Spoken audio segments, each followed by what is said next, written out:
huge. Why is it like this?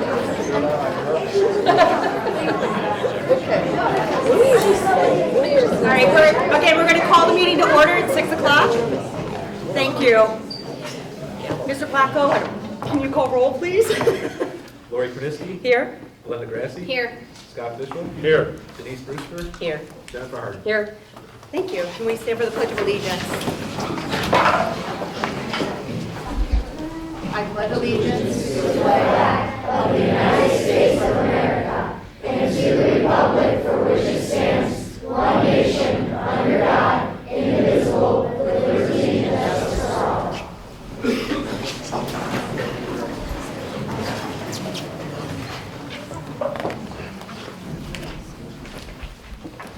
On behalf of the board, I'd like to welcome all students, staff, parents, and interested community members to tonight's Board of Education meeting. I'd like to remind everyone that this is a meeting of the Board of Education held in public for the purpose of conducting the school district's business.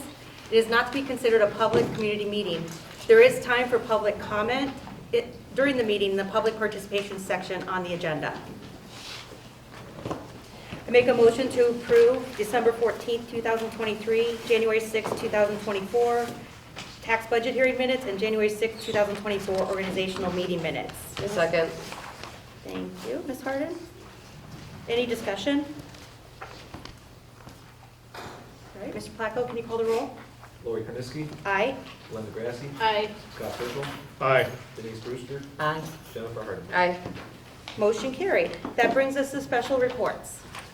I have two tonight. If you were listening to the Pledge of Allegiance, you can tell we have a lot of Parkside students here to kind of share all the great things going on. I want to turn it over to Mr. St. Clair and Mrs. Weber to share the great things that are occurring at Parkside Elementary.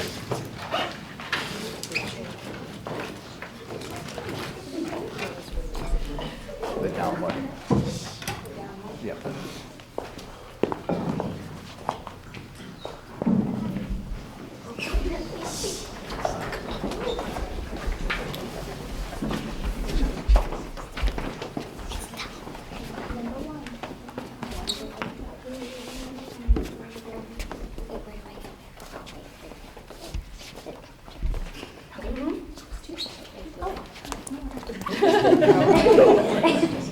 We all have numbers.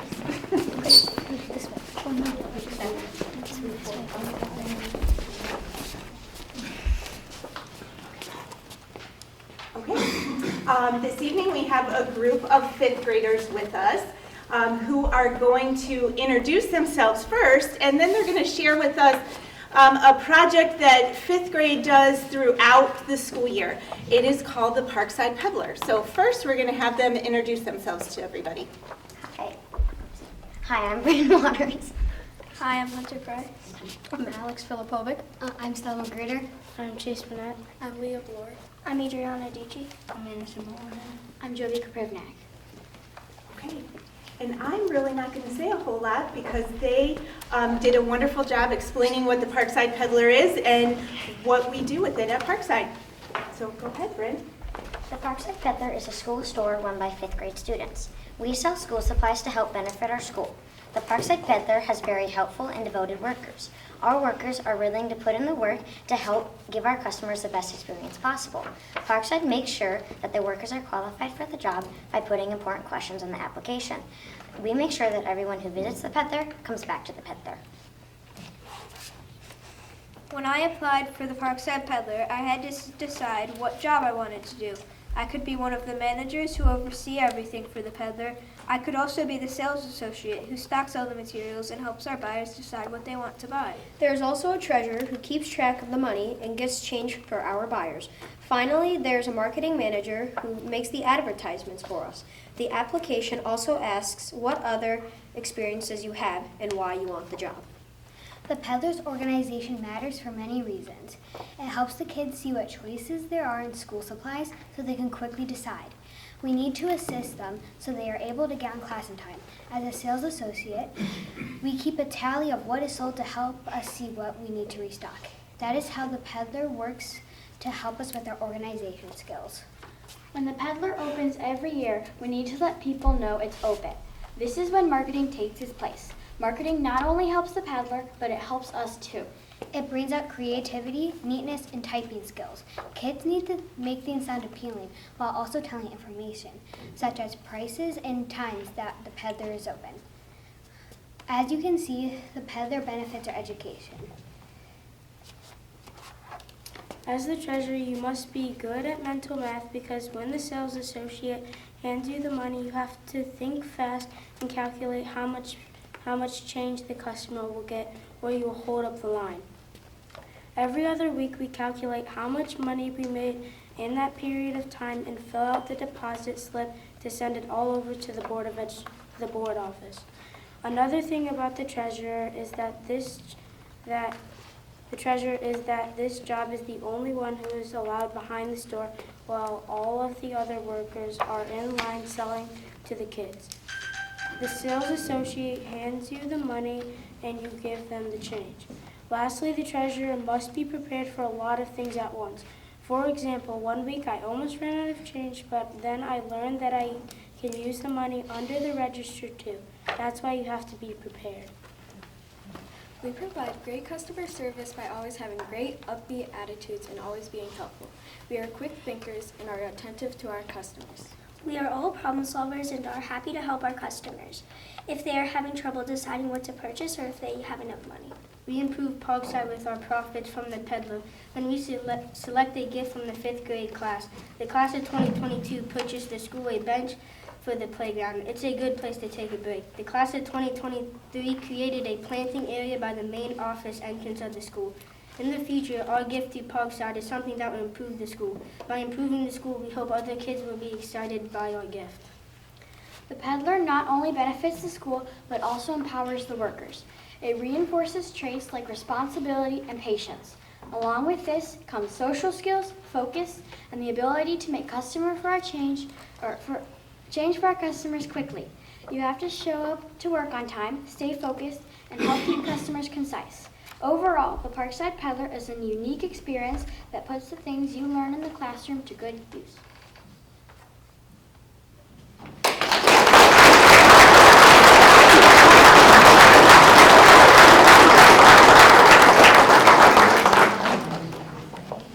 Excellent job, everyone. Nice work.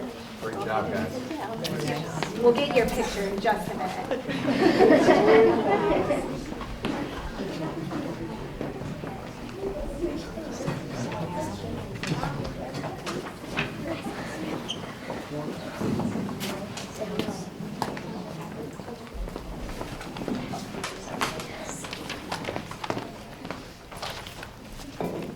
Thank you, fifth grade. That was a phenomenal.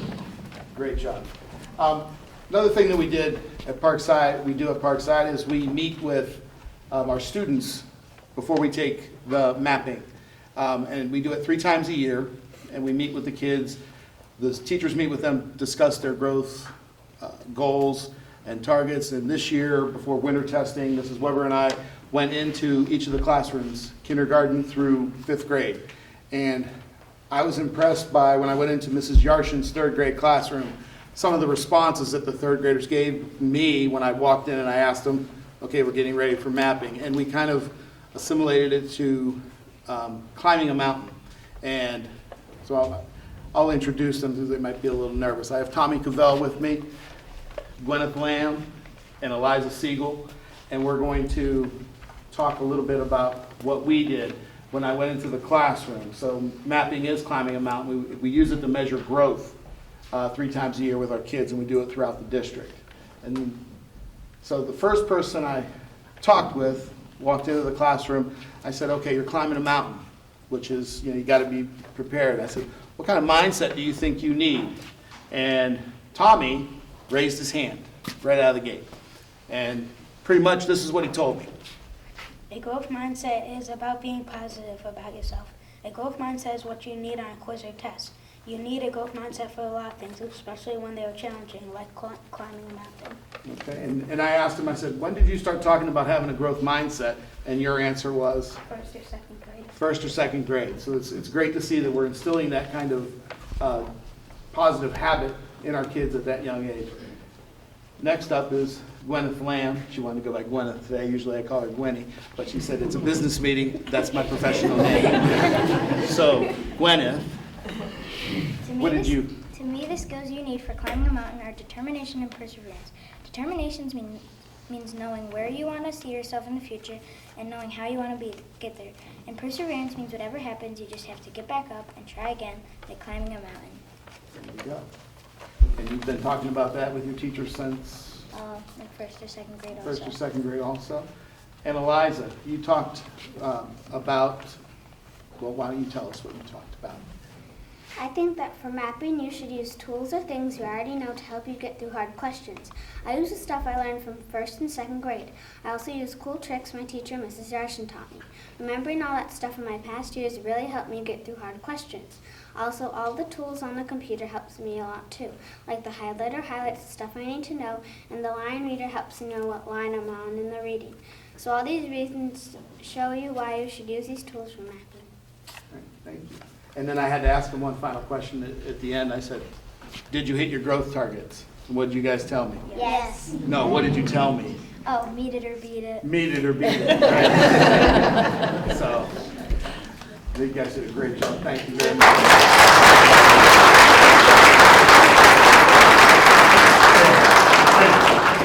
You want to bring the whole group up? We have all the peddlers and mappers. All the peddlers. All the peddlers. Great job.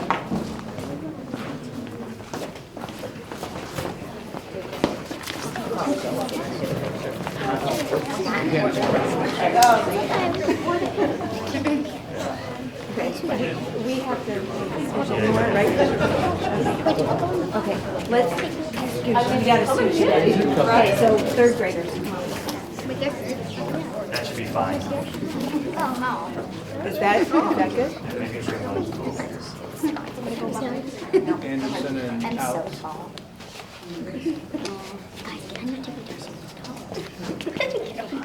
Is that good?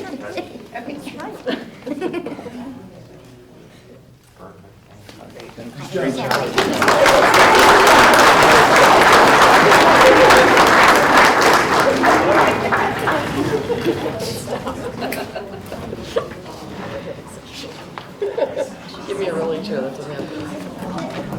This one's really heavy. Yeah, I know, we gotta get this together.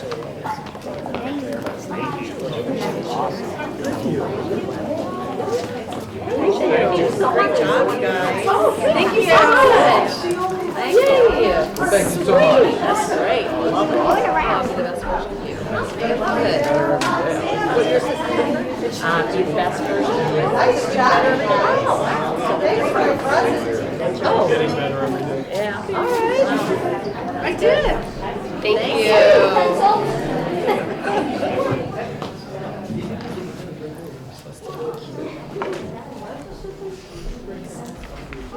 Dr. Martino, could you wave at us so they know who the superintendent They is? want to make sure all of them want to give the superintendent. Now can you do it like this?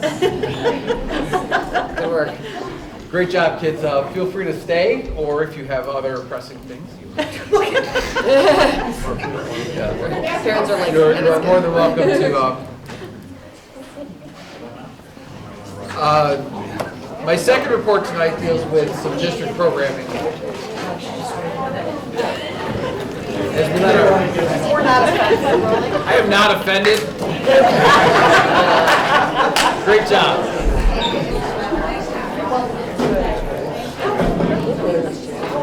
You sure that's going to hold when there's only like 3 people in here? I appreciate it.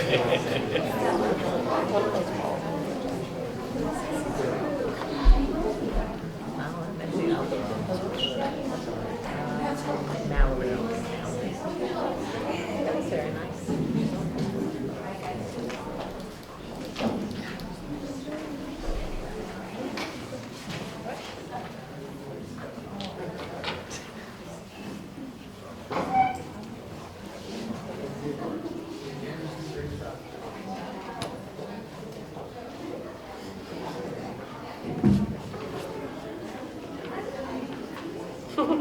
Okay, there's plenty of seats up front. That's right. All right, my second report tonight deals with district programming and some of the recommendations and some changes for next year based on coffees with Chris, some of the public comments we've had, as well as some of the challenges that we've discovered throughout the first half of the year, and also with the time frame to notify families that these changes are impacting, so we can kind of give them time to prepare as well as our schools. Both these changes kind of rotate and kind of center around our current pre-K program and how we offer it, as well as some of our other legacy buildings and the classes there and the lack of space that are in those buildings. So to start with, I'm going to talk about pre-K and kind of some of our current challenges that we have. The district currently runs 5 classes of pre-kindergarten schoolwork, 2 sessions a day, so there's actually 10 total classrooms that run. They're on 3 floors at Hill Road, which is actually owned by the ESC. It is not a district-owned building, and we pay an annual rental agreement to work with Hill Road. We also have a shared service with Painesville City to employ a part-time director who is there 2 days a week, full-time, and then every other Friday. This does pose some challenges when some relatively difficult situations come up and there isn't a director or administrator who are there. One of the other things is that students do not have access, our pre-K students do not have access to a playground. That actually broke my heart when I heard that. They do have access to a gym for some spaces, but not a playground. And I still like playing on the playground. I know that our pre-K kids kind of deserve that as well. Also in these buildings, as we are building out and increasing the safety in all of our own district buildings, including all the secure vestibules that are going online this summer, and our security officers, Hill Road does not have those. So the safety is different for those students or for our youngest students as well. And on behalf of the staff, there's an extreme sense of isolation due to their location and the fact that they are not, they're in a different location, they are not part of a Riverside school, they are part of a Hill Road. That was really clear throughout some of my visits. So what we're looking at doing in kind of our proposed change is to really look at our facilities and kind of think outside the box and how we utilize our facilities at our best. And the goal is to really bring pre-K back to Riverside, really embrace those teachers as Riverside teachers like they are. They are our teachers, those are our students, those are our youngest students. And to really potentially solve some other issues as well. Throughout my coffees and my talks with the community, one of the other things I noticed and kind of that came out was our special time do meet the contractual length, but they're different in our different schools. At our legacy buildings, our students have shorter specials than they do at some of our other buildings. That also those are some of those classes our students enjoy the most. And it was clear that the community members, if we could possibly increase those times, that was something that we would definitely like to see happen. As well, our specialist teachers at the elementary level do have a rather large load of students. They have every single student in one of the big buildings, and then every single student in one of the legacy buildings as well. So the vision for this really kind of looks at reimagining our educational spaces. Our pre-K classes, we would move back in-house and split them between Buckeye and Melridge. We know we can kind of fit that. They would be all on the first floor. Where at Hale Road, they're on 3 different floors. Our pre-K is an integrated preschool program. It serves students with disabilities as well as typical peers. Those students with disabilities can't have physical disabilities. Putting them on a 3rd floor and having them navigate steps, it just doesn't make sense. At our buildings, they can be on the 1st floor. They'd have all the security accoutrements, I guess, for lack of a better term, that every other Riverside student has. That's a part of it. And we're looking at about over 100 students, depending on the year, as to kind of how many students sign up. For next year, our 5th grade students then, at both Buckeye and our zone 5th grade students for Buckeye and Melridge would move to Lamouth Middle School. Lamouth's got declining enrollment, they've had for a while. Those classes are definitely down about 100 students since the peak of the enrollment there. We have 5 classrooms that are available at Lamouth, and Lamouth would become a 5 through 7 building with 1/3 of our 5th graders. That cohort of 5th graders is roughly the same size as the cohort at both Parkside and at Riverview. So our 5th grader will be split 1/3, 1/3, 1/3. It does allow for us to really get creative with some of the programming that comes back. It also allows us to kind of take a look at some great opportunities for those students at Lamouth. And it's really exciting. That middle level education, and I love middle level education, but the middle level education is actually grades 4 through 9. And in this case, it would be grades 5 through 7. So it fits with that middle level concept. They would still kind of have that same schedule. So what are the benefits to pre-K first? And I'll talk about some of the proposed benefits to Lamouth and kind of where we're going So the pre-K benefits, obviously, the classes are housed in Riverside students. Those new pre-K teachers have access to mentor teachers. One of the things our pre-K teachers definitely use our mentors and kind of peers. And sometimes when you have a bad day, just somebody else to kind of bounce it off of is a really nice thing. And to have a kind of a mentor to walk you through something, that's a great thing. They have mentors now. Some of them are rather new teachers, but those mentors may be in different buildings, so they're meeting over Zoom. Zoom is great, and it's a wonderful thing for easy meetings, but there is sometimes no substitute for that in-person meeting. And I think this allows for that to occur.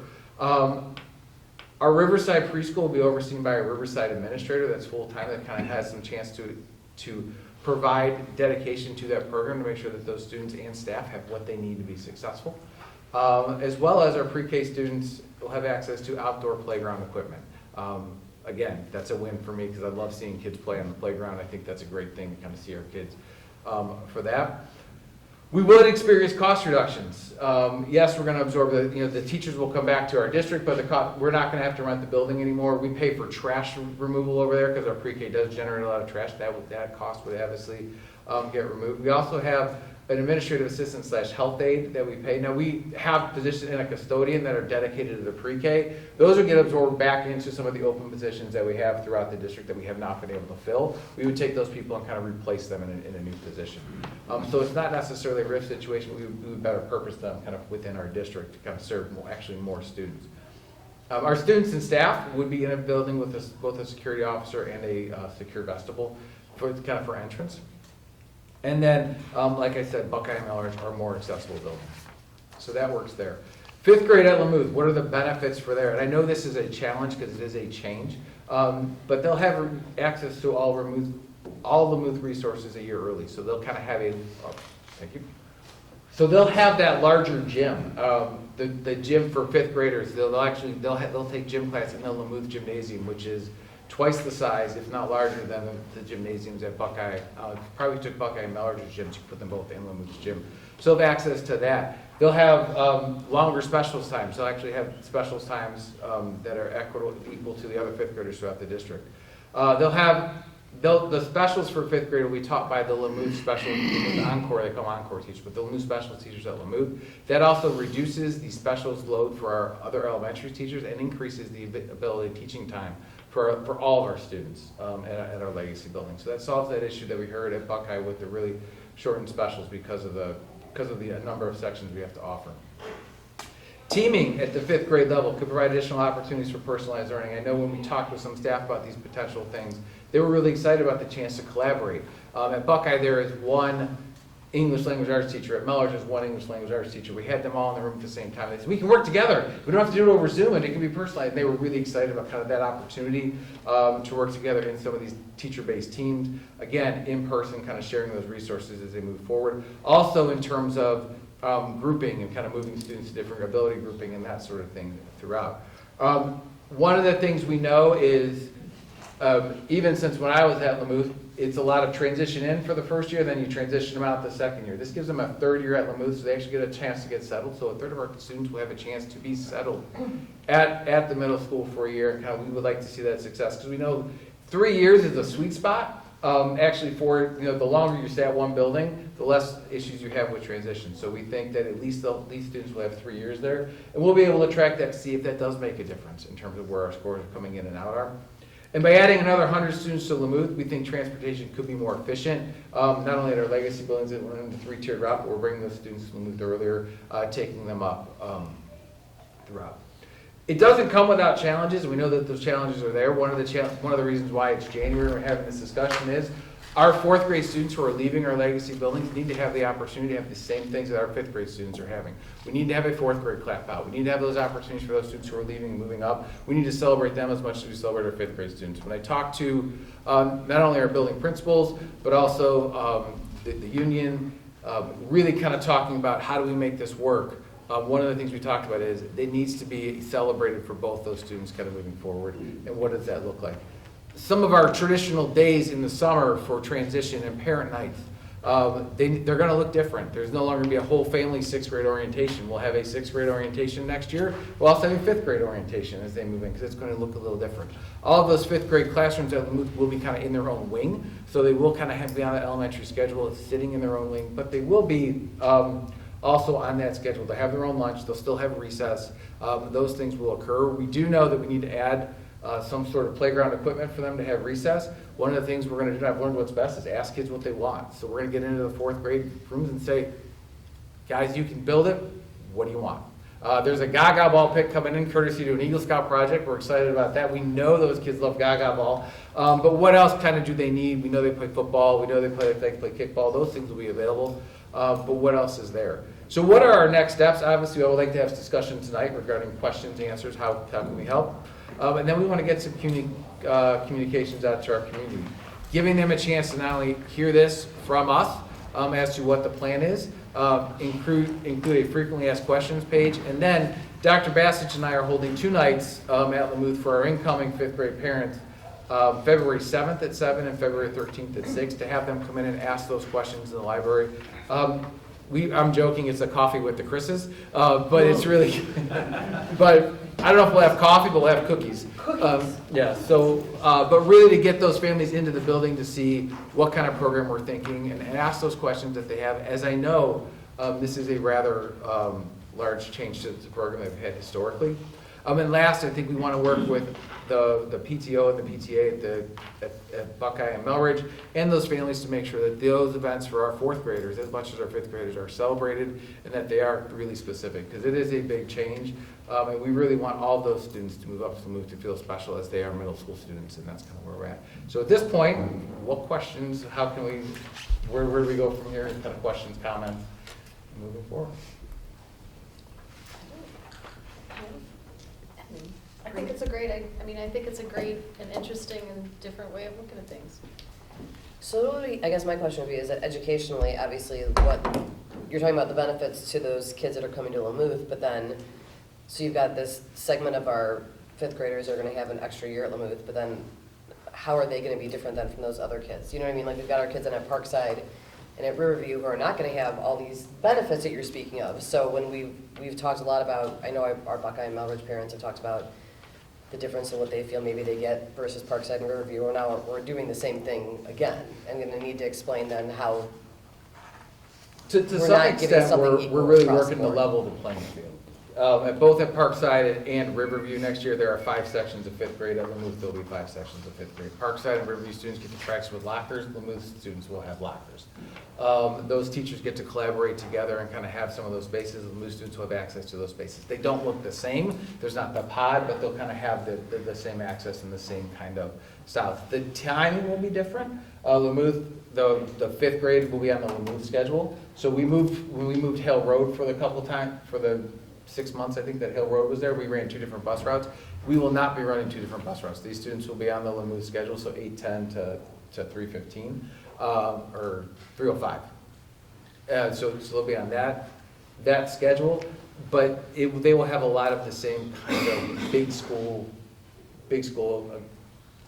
access and big school amenities that Parkside and Riverview have to that aspect. The teachers will be the same, so they will be still the same teachers at Buckeye and Melridge. I mean, we're going to move that staff up, and kind of looking at then we would also sort the kids, so the kids would be treated like middle school kids, so they wouldn't be treated as homerooms coming up from Buckeye. They would be kind of sorted together, so they get to meet Melridge students a year earlier, and so you'd have a group of 110 students who are familiar with each other, and then another 110 or 100 or so from Parkside, and 100 or so from Riverview, kind of all come together. So a third are coming together, and they'll have those opportunities there. So the difference would be their clap out and some of their transition activities would be a year earlier, but then they would get a year into the middle school on the ground. We've done it. It's looked different way back historically from the district, because at one point John R. kind of split, and John R. and Lamuth split the middle school, and then they came up to the high school. So it's been shifted around. It looks a little different. And then do we have any concern with we hear often that the kids are too young being here, 8th graders, you know what I mean? And then we're doing the same thing. We're again bringing younger kids in with older kids that traditionally are not together. We're doing 2 things to work through that. Number one, the 5th grade is going to be isolated kind of in their own section. So we're going to have them separate from everyone else. They're going to have a separate lunch. Yes, they may see each other in the hallways, but we're really working purposely to kind of keep them they're still going to have some of that elementary schedule. So where the middle school students do their specials or their encore rotations in kind of everyday certain blocks, our elementary students will have the Monday through Friday schedule. So we'll have a Monday special, a Tuesday special, and they'll be different throughout the day at the same time. So they'll have kind of that same special, but it will be, so there'll be on the Bell schedule that is Lamouth, but it'll be a little bit different in the fact that it'll be a hybrid that's there. So I know there's been an equity on the specials, 10 minutes less for each special at Buckeye and Melridge this year. And that was concerning because that adds up. But this will correct that because it will lengthen the time at Buckeye and Melridge. The reason why because of the number of sections. So when we'll reduce 3 sections because pre-K do not have specials. So when we pull those classes out, we are increasing, and it will also lengthen the burden on our teachers who are working with a large caseload. So we're pulling that caseload down of students that they're responsible for grading and all that moving forward. Right. So, okay. Yeah, because that was my other question, whether preschool required it's optional. They do not. Okay. Pre-K will still end the same time. So it'll be 8:30 to 10:30, and then 8:30 to 11 and 12:30 to 3. Thank you. 8:30 to 11, 12:30 to 3. Okay. All right. But I do know that sometimes you have to schedule some gym time or something for the teacher. You have to have some gross motor skills Yes. every day in the gym time. We have to work through that. But we are working through all those hurdles as we go. We don't have all the answers yet. We are working with a lot of them. We have a lot of them that are kind of, we've got a really good plan with this, and we've got a lot of people who are in the room working to really make this happen. And we did, moving forward, we think it's going to be a really good thing for all Riverside students. Okay. And then the busing. Typically when you have, let's say, K-5, you put your younger kids up front. I would assume that would be the situation, that 5th graders wouldn't be in the back of the bus with, I mean. Our bus drivers, when they assign seats, they would assign them to that aspect. Just so there's that consideration, at least at first, because they're like 4th graders coming in. I like the idea that we're going to eliminate some of the challenges and issues at Hale Road. So I think that's a big positive. Whatever other challenges that may come up as you're working through these decision-making process of ironing out any wrinkles, we hope for success, right? We expect and hope for success, and I think the overall outcome is going to be positive. I think as we the ideal situation is I met with our preschool staff is to have an early learning center of some sort with all the groups together. Splitting them is not ideal. We know that, but that's kind of where we're at this point. I think as we develop the facilities plan, I know we'll talk about that a little later as we develop that facilities plan. This is the jumpstart to that facilities plan, kind of where we're going. We look at our building and our space issues. It starts that to bring preschool back. To think of us as a pre-K through 12 district and kind of continue to say that we are responsible for preschool students in our district and our youngest learners, and to make sure that their safety and security and their learning, we need to own that as much as we need to own every other student. I think that's the big start for that. And then also in looking at our buildings to give all of our students the best opportunity to be successful. It is a smaller jump up into, so you're going from 2 classes or 3 classes to now you have 5, so it's a step up into Lamouth, and then when it gets a little bit bigger, so your class size is kind of jump up. So hopefully, and the goal is to make sure that they are more comfortable, and then we will track them as well. And we're not going to actually like tag them and track them, but we'll do some behind the scenes kind of look to see are we seeing more success. Dr. Bassich and I have talked about that, and we're geeking out over it, to say the least, as to what we can. And I know, very thankful for all the people who were really involved in the think tank to make this happen. It was a true collaborative approach, but kind of sat and brainstormed it one night and kind of said, what do you think? And it was like, yeah, if this will work, let's do it. So the next, as I said, wanting to hear from the community, to hear their concerns so we can alleviate as much as we can, and it's January, to get them into it, to make sure that our 4th graders at those buildings who are leaving have those opportunities that are special to them. As a parent who watched my students go through my kids go through some of those, I know how important it is for them, and I think it's also really cool for them to be able to pick what they want. How often do you get to pick what your school's like, or how you get to play? Do you want swings? Well, maybe.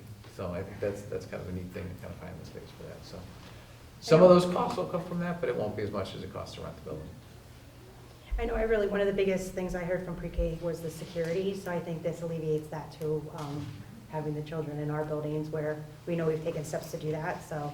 And I know there's a lot of change. I even think, I don't know if this is a possibility, but those students that would be at Lamouth, is there some way to have them help the students that'll come from Riverside or Riverview or Parkside the next year kind of to acclimate to the building also then? Absolutely, and I think even our fifth grade students can kind of work with an ambassador, and we can work with those things. They're doing some great things over there, and they'll continue to grow, and I think it's just, I think one of the other things to those students as well is having an access, they'll have access to our guidance counselors. Our guidance counselors are super excited. Like they decide how they're going to work through that, so they'll have that a year earlier, which will really kind of help them along their way. We've already sent initial communication out to parents at. We have not. We will send that as early as tomorrow morning with the FAQs, kind of just an email blast. I kind of say this is where it is. If you have questions, come to Cookies with the Chris's, and we'll work through that. Need some marketing still. But yeah, to have some of those kind of conversations. So we will send that out tomorrow. We talked with all staff, so all staff is aware.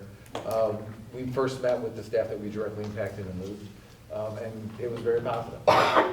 They absolutely understood, they absolutely agreed, and they bought in, and they were very welcoming and actually excited for the change. And they did not hear it through the rumor mill. It was a shock yesterday when we sat there and talked to them. So it was really a great thing to kind of take through, and they got to hear it from us first. So I know you're saying it was pretty positive, but was there any concerns or anything that they brought up that? Yes, I will say preschool, the biggest concern is they have a lot of stuff. Okay. And where do we put their stuff? That was the big, that overall was one of the biggest concerns about kind of some stuff. There were some logistics, I'm losing my classroom, and kind of what does that look like? I mean, the overall fear of change it's always there. You're coming in and taking a classroom that I have, this is my space, those kind of things, working through some of that. That we will work through as we move through and kind of finalize where we're putting them in that plan. The rooms are definitely available. They're not necessarily used every single period. It's going to cause some changes in what we do. We can also really look at how we revision some spaces as well. What about the fifth grade teachers? Anything brought up there from a concern? The fifth grade teachers were incredibly positive. I think we have one who was a little, there may be some concerns to that, but we will work through that as well. What I did say to kind of some of the fifth grade teachers is, please, let me know what your concerns really are. Some of them, and really meeting with them, the one thing, on paper this looks great, when you deal with the people who are there, we're talking about icons of these two buildings, and I know that. And so going into talking, and the challenge was really, I'm taking iconic, legacy teachers, some have been there for 23, 25 years plus, and asking them to move. And one even said, I have a lot of stuff. I'm in, but there's a lot of books here. I go, don't worry, Mr. Olesic will help you. So him and his cube truck. So we'll work on that. We also said maybe it's time to purge, but really in talking to them, I said, if you really have concerns about staying, talk to us and we will work with you. Because there are others who, once we mentioned it to the staff, kind of said, well, why does it have to be them? Can I go? So we have some others who really would like the opportunity to get to Lamouth. Even from when the fifth grade was there, or fourth and fifth were there with Hale Road, they would always want to come back. So those opportunities are kind of open to them, and really, they understand. They think it's what's best for the district and what's best for kids. Do we have a plan to discuss with the other buildings that are not moving some of their concerns? Well, hey, those kids get to go. Why can't we go? Like that feeling kind of left out because other kids will get a new opportunity.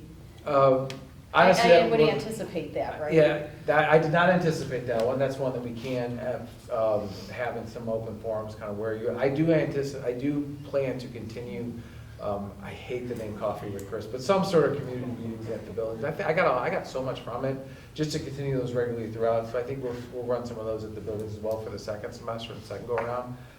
Just to kind of say, hey, now we're into it for a little bit longer. What's good? What needs your work? And I think those were great sessions to really hear from families to kind of where things are, especially with this change. What I've learned is that they're not shy and they'll tell me about it. So. I know I would like, after you guys meet with the parents, cookies with the Chris's happens. I think I would like to hear kind of how things went with the parents too. Absolutely. Yep, I will include it in packets as well as add it to the next presentation as part of my update. Any other thoughts or questions? Okay. All right, well, that concludes the special presentation.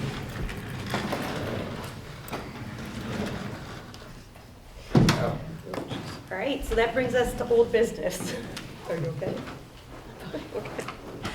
The first thing when I put out was we do need to sign our board self-evaluation form. Mr. Placco, I think you have that.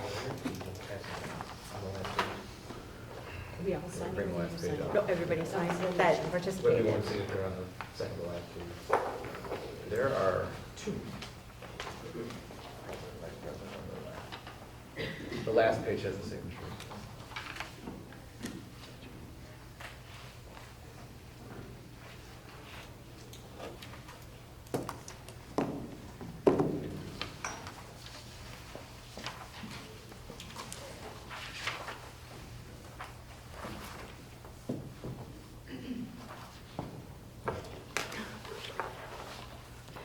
That's where I say vice president. Mm-hmm.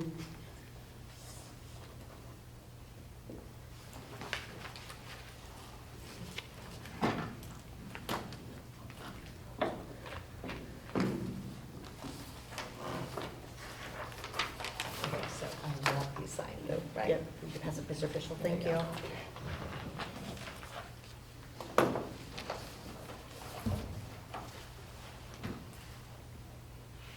But I would like a copy just to review it. Sure.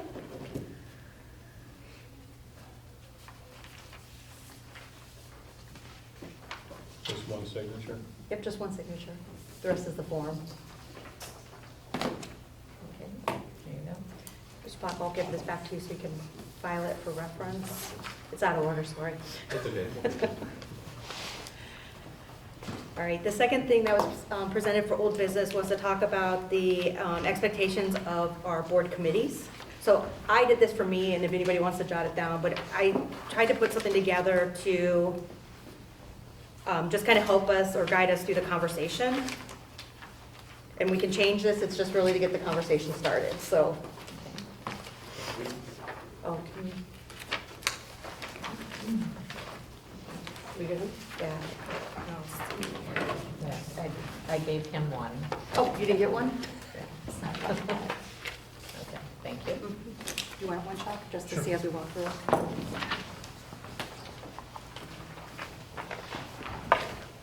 Nick?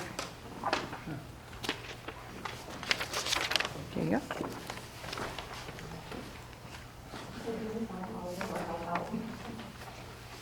So we've had multiple discussions at the board table about what our committees do. I think it's a great opportunity. I know Mrs. Brewster asked some questions last time, and just to make sure we are all aligned.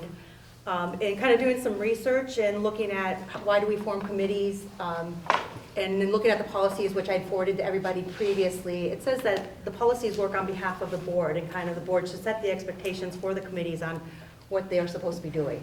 So again, I just put something here in writing. For instance, the Buildings and Grounds Committee meetings will serve as a platform for in-depth discussion on these matters. That's where we can brainstorm and kind of talk about what we believe the committee should be doing. And kind of finishing up with some general terms like allowing us to proactively address and manage day-to-day concerns to maintain the optimal functioning of our educational spaces. So again, this is, I think, an opportunity for us to brainstorm just to make sure we're aligned on what the committees are doing.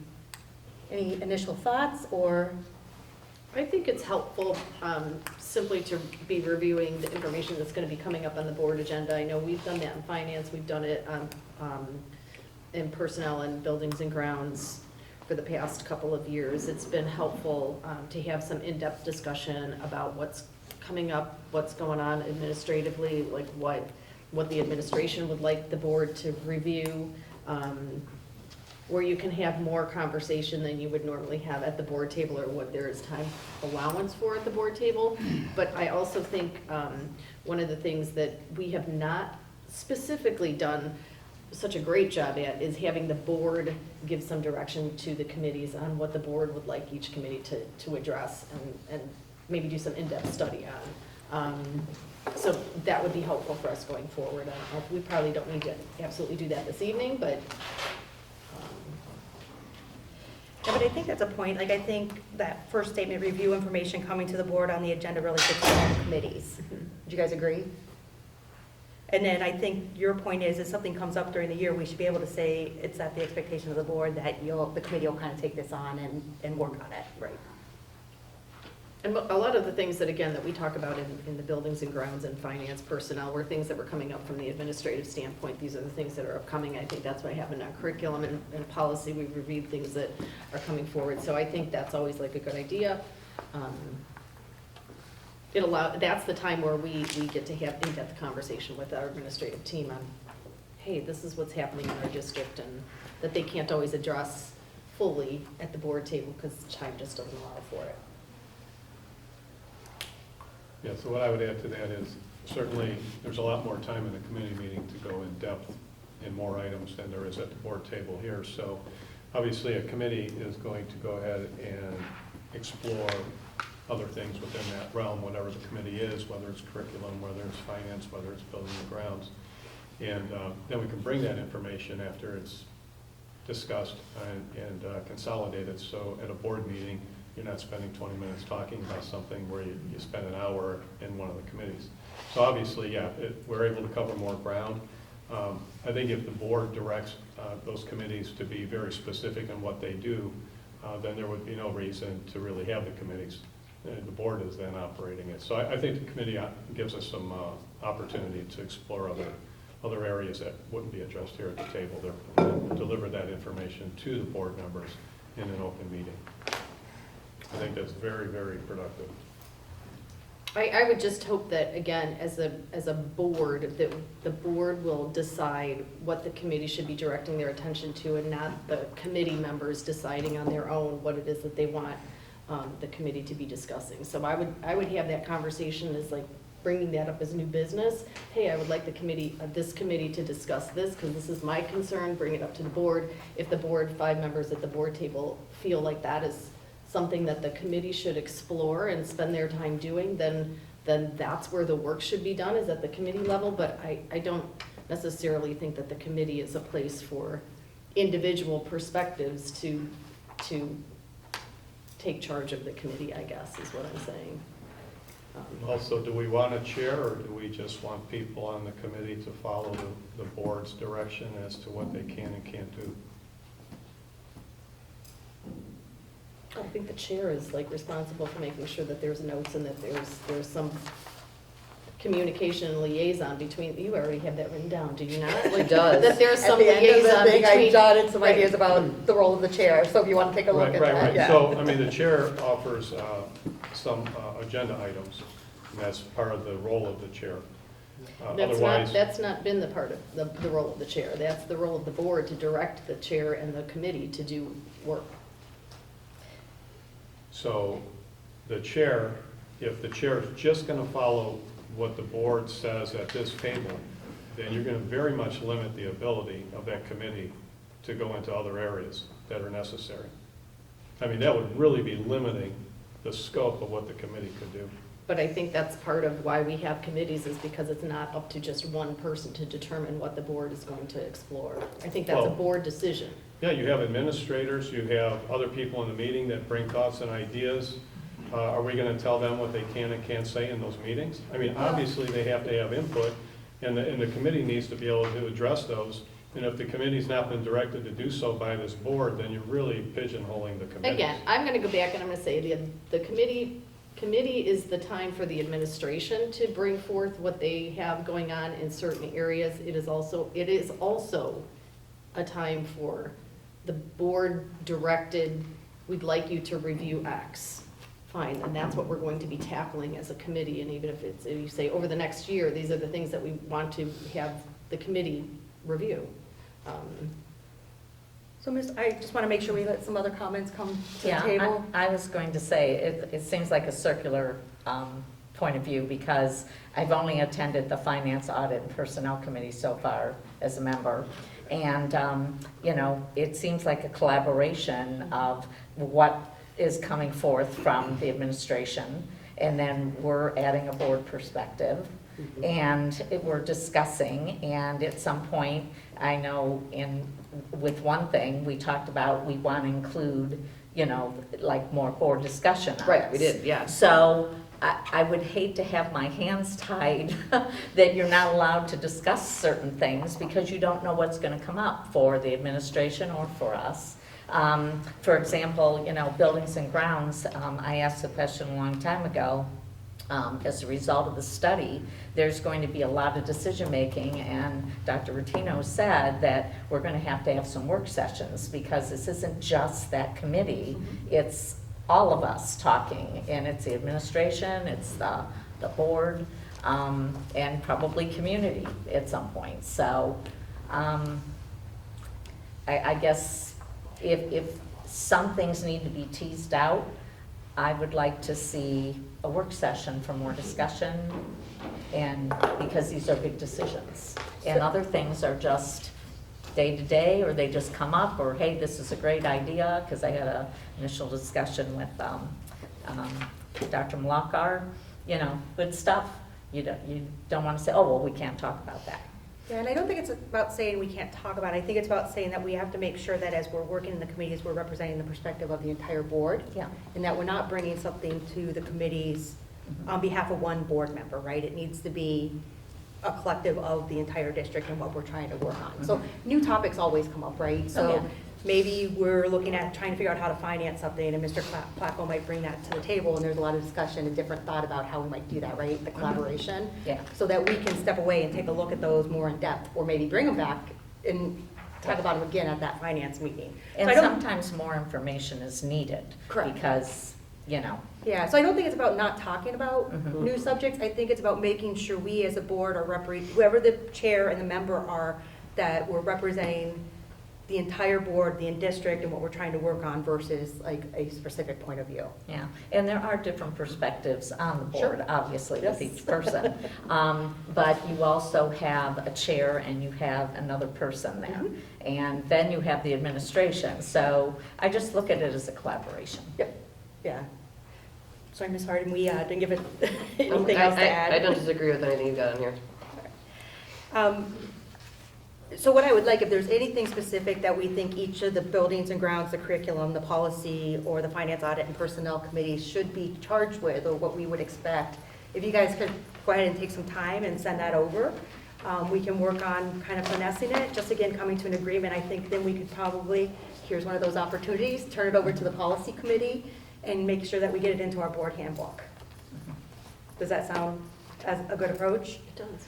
And I also think that some of us hadn't had a chance to meet yet, so it would be nice to have that meeting to kind of understand what's on the horizon here. Yeah, and I think us setting an expectation here helps the committees too, so they come to the table knowing what we're expecting too. So that's why I think this is a great idea. As far as the role of the committee chair, I did not put a committee member. I mean, obviously, we would love the members to show up for the meetings, to be a part of it, to discuss, to collaborate, all those things. I did put something here for chair, and welcome to tell me we need to add something, change something, but I did put just the committee chair is responsible for overseeing committee meetings, communicating milestones, keeping committee members on track, and they are tasked with preparing reports to present to other board members on the status of the committee task or items on the board agenda. I don't know if there was anything else you would add to that. Again, it's a matter of, it's a little bit a change from the 2 years I've been on the board, because the chair has typically led the meeting. It didn't just report on the meeting, it led the meeting. I will leave that open for discussion. I know every committee that I've sat on, the chair did not lead the meeting. We had an agenda that came in, and again, we learned, we collaborated, we talked. We made sure there was things that we were trying to work on strategically, that we were touching those things. I know Belinda did a great job driving some finance things that we were working on, or policy changes. So that's how the meetings I participated on. I don't know if there's any other I would comment. disagree that the chairs lead the meeting. I mean, we come in with an agenda curriculum, and, Dr. Locker comes in with an agenda, and same thing with policy, and, Mr. Slick would come with an agenda. Like, I wouldn't say that I believe that any committee's led by, the meeting is not led by the chairs. So We're who would brought you the say information that we're discussing. who would you say leads the meeting? Well, curriculum would be Dr. Malakar, the director of curriculum. It's And her- so if the board wants the curriculum director to do something in particular, then the curriculum director would lead that even though the board is looking for something? Yes, That's because kind of we backwards. would, So- no, we're tasking them with things. So when we were in a finance meeting, Ms. Grassi definitely led the meeting. According to the agenda that Mr. Plack was set out, we But- started the meetings, But like, you led the meetings. not really. You opened the meeting, you started the meeting, and we went. No one else started the meeting. You did. I was the member in those meetings, and you started the meeting every time. So are we saying we don't want that now? I don't think that's how we ever have led the committees, at least, again, the ones I've sat on. Again, I've sat on the finance I audit. mean, like, personnel what do you, committee. I'm sorry, I'm not understanding what you're saying. Did I say, let's start the meeting? Like, Okay, so when we walk into a room and we're ready for the meeting, who speaks first and starts? I don't know, we were all just having conversation. Okay, you always spoke first and started. Okay, and so that's how it's been for 2 years on the finance committee. I don't know, you only came to half of the meetings, so I Well- can't be certain about that. At the end of the day, like, we talk about the agenda, Mr. Placco provides an agenda, personnel starts, and then we move on to the finance committee agenda, the items that are on the board agenda, and we have conversation about those. It's back and forth, it's a collaboration, it's not. Certainly, there's open discussion in the whole room by everybody, anyone that needs to or wants to participate. If we're not clear on someone who's going to lead the meeting, we're going to have a problem. So in my opinion, the administration leads the meeting. They're there to tell us what we need to know. Yeah, I think in my short tenure, in the committee meetings that I've experienced, they really have kind of been by the person who's presented the agenda. I think of buildings and grounds, typically Mr. Arlesic starts with kind of his big, and what his crew is working with, and then everyone, it does collaborate throughout. It is a very collaborative approach. I think it's a great experience kind of throughout, but I think it is that collaborative nature that makes these committee meetings so successful. But the agenda is being prepared by, the person typically, like curriculum is Dr. Blocker, finance is, Mr. Placco, buildings and grounds, and with input from a number of different people. I know, even when we talk to Mr. Buildings and grounds, we'll put different things on these agendas or add things as we go, as some of those conversations come out organically. I think it's a great opportunity for that organic conversation to really occur throughout that, and I think that's part of it. But that agenda preparation is typically done by someone who's in the administration, to kind of get there, and they kind of start everything with, hey, here's item 1, here's item 2, kind of moving forward with the agenda. So if you're talking about a true lead to that, I think the person who puts that agenda together is the person who really does lead, if you want to lead. But I think really in terms of weighing in and all that, it is so really in terms of collaborative and moving forward. There's a lot of good that comes from it. Oh, no question, there's a lot of good. It's, so, again, I'm going to point out that it appears we're moving backwards a little bit and pigeonholing the committees a little bit and saying what the committees are going to do is what the board directs it to do. And so now you have a chair and a member that says, okay, we have to do what the board told us to do. And what you're saying is then a member and a chair can't put something on the agenda? Because in the 2 years I've been around, I've put plenty of things on the agenda. So I think you're getting too tactical. Like, for instance, we just talked about the expectation of the committee is to review information that's coming to the board agenda. We're not saying specifically that's the only thing you can talk about. We're talking about, hey, any additional responsibilities that present themselves at the board table. So those are the things that we'll say, here's what we'd like you to take away and do, like the policy one we just talked about. But in general, it's talk about what's going to be on the agenda. Let us know what we don't know, right? We don't all know what curriculum Dr. Malacker is looking at, right? We don't know if Mr. Placco has come across some kind of wow financing thing he should let us know about, right? The numbers. Wow financing. If he has a spreadsheet he wants to share. So we don't know that. So to me, this is our opportunity for the administration to tell us what we don't know. And again, if there's a topic on your mind or a topic that comes on any of our minds at the table, then yeah, we should be asking about it. We should be talking about it. But what we're saying is you don't come in like. That's where I feel like when we have this old business and new business, if we have new business that the board would like to discuss and explore, that's where we should have the initial conversation is with the new business and then charge the committee with this is the new business that we would like this committee to discuss, because we shouldn't be bringing up those ideas and here I have new business and I just bring it up at the committee. That's not the way that's supposed to work. What the board is supposed to determine what kind of things the committees should be exploring so that we're not spending time doing things that the board may or may not collectively have a desire to do. So has there been a problem with that in the past, that the board has been caught off guard with things, or committees have gone in directions that the board didn't approve? Has there been a problem with that? Not that I'm aware of, however, we just want to put that into policy. We're just trying to document how it works. We have a new board member here tonight who's like new to the process. I think it's a good idea to review it periodically, especially at a time now when you have a new board member. It's just a good idea to have it documented in policy so that it's there. For example, I talked to Dr. Malakar, and you know, she highlighted some things for me, and I thought, you know, generally people don't know about these things, but we're doing good things for kids and the way we're helping them. And we talked about an idea of maybe presenting that. So does that mean I'm not allowed to Absolutely. run with that idea? No, absolutely. You would actually work with Dr. Tino and Mr. Placco to make sure it gets on the board agenda or how they present it. Well, we were going to suss it out like at the next curriculum meeting. At our curriculum And that's January 31st. where we talked about things Yeah, that that's are going to perfect. go on Yeah. the agenda. Right. I will say Beautiful another situation. benefit is having the committee as a kind of almost a heat check for certain ideas, because there are vast opinions on there, to kind of bring something up and to kind of really feel where the board has an opinion on it. If we want to, if Mr. Placco found that new magical financing thing and kind of say that, The wow. and then they say, well, wait a minute, we don't really. So I think that's a great purpose of the community as well, so that we kind of get where, you know, and I know it's not all five by any means, but kind of really think, well, what, to see that other side sometimes of issues, and to really kind of have some of that, and have some of that discussion that is a little more comfortable in those settings than here. Even. It's Well, the not standard, facing it's each the other. standard order of board governance, even in like agencies that I work for, a nonprofit or whatever. It's the same thing that the Board of Trustees is charged with. You have different committees and they are charged with things that the board wants to work on. It's just that they can't all do all things. Yeah. So again, this is not to say, in the Buildings and Ground Committee meeting, the only thing you can talk about is fixing bathrooms.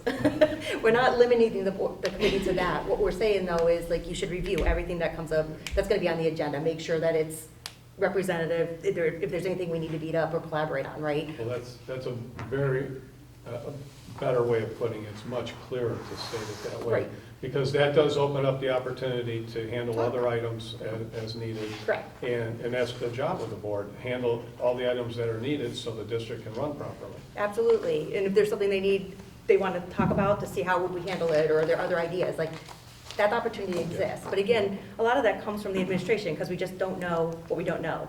So, Oh, Well, sure. yeah, we're not here every day like they Yeah, are, and they know absolutely. what the needs are, and right. I also think that the new business thing, there can be things that come out of the committee that we can say, let's bring that up to the board for new business, right? Or there can be things from the board that are coming down to the committee as new business that we would like then the committee to explore. So I think it works two ways, Yeah, but makes sense. like the committee probably shouldn't be the place to be the end all be all of, we have an idea and we're just gonna run with it, right? Like it's gotta be, some of it's coming upwards to the board and some of it's coming downwards to the committee, so I think.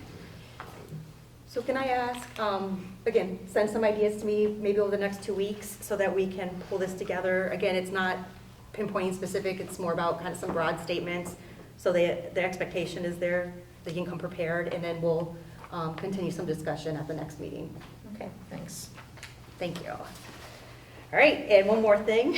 And then we should be having a policy committee meeting. You don't know when? Not yet. Yeah, okay. I mean, Well, we haven't had an update yet, but Well- it should be So- coming soon. Right, when and what we this- talked about was, I know you were going to be limited on time last time, but now that we're going to be meeting Tuesday, what we discussed was we would have our regular building and grounds meeting and then spend maybe 15 minutes talking about policy right after that meeting, because we're not having a formal policy meeting, right? Yeah, we don't Neola usually hasn't have released one. the update yet. Right. We don't usually have one until we have a Neola update, and we might as well just do this information as soon as we have it, like when we have the Neola update, if we can have it done by then, that would be great. I mean, When do you expect that? who knows?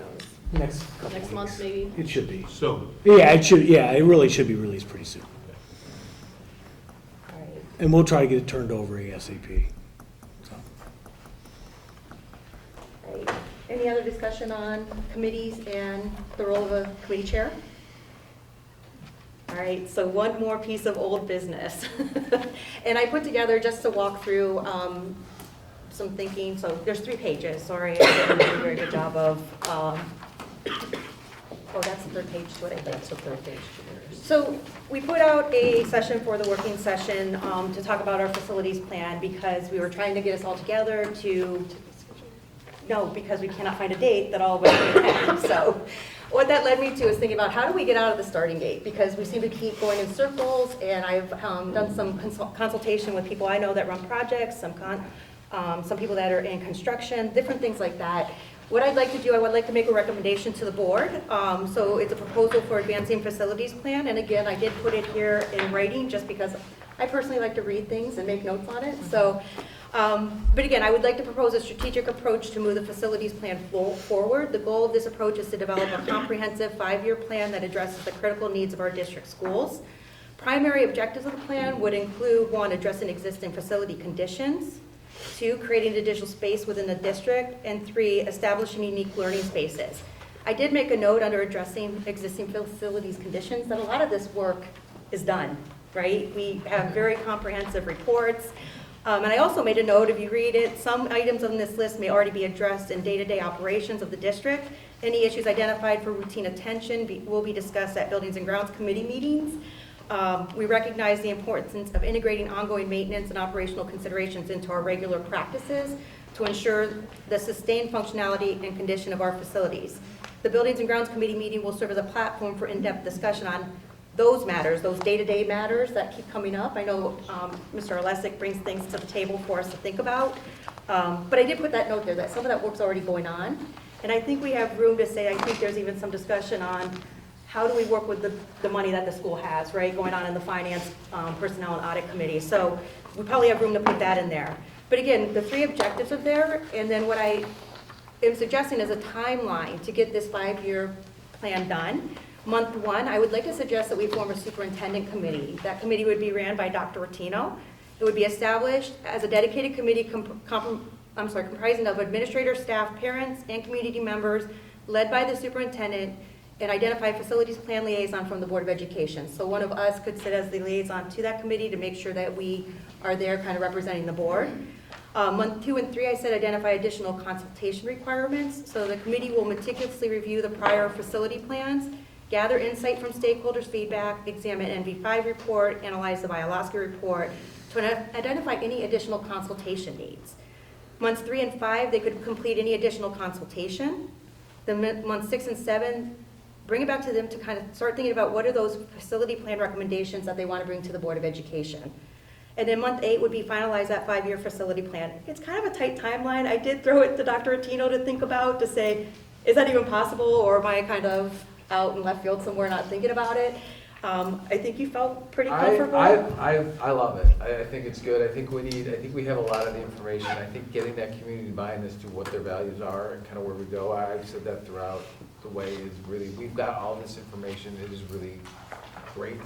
And we need to bring in a diverse group of stakeholders to kind of really look at what our facilities are, what the tenor is, and what the community needs.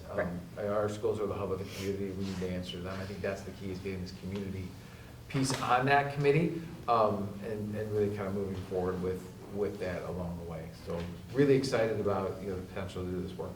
I think this is very similar to what we did previously, many years. I don't know how long ago that was, but yeah, when we started the project way back. I would agree, and I think as a part of that, when we did that, I think that came up with phase 1 and phase 2. Obviously, we need to do phase 2, 2.0, and I think that's what does that look like as we divide that moving forward, and really to kind of taking those next steps. We had different data.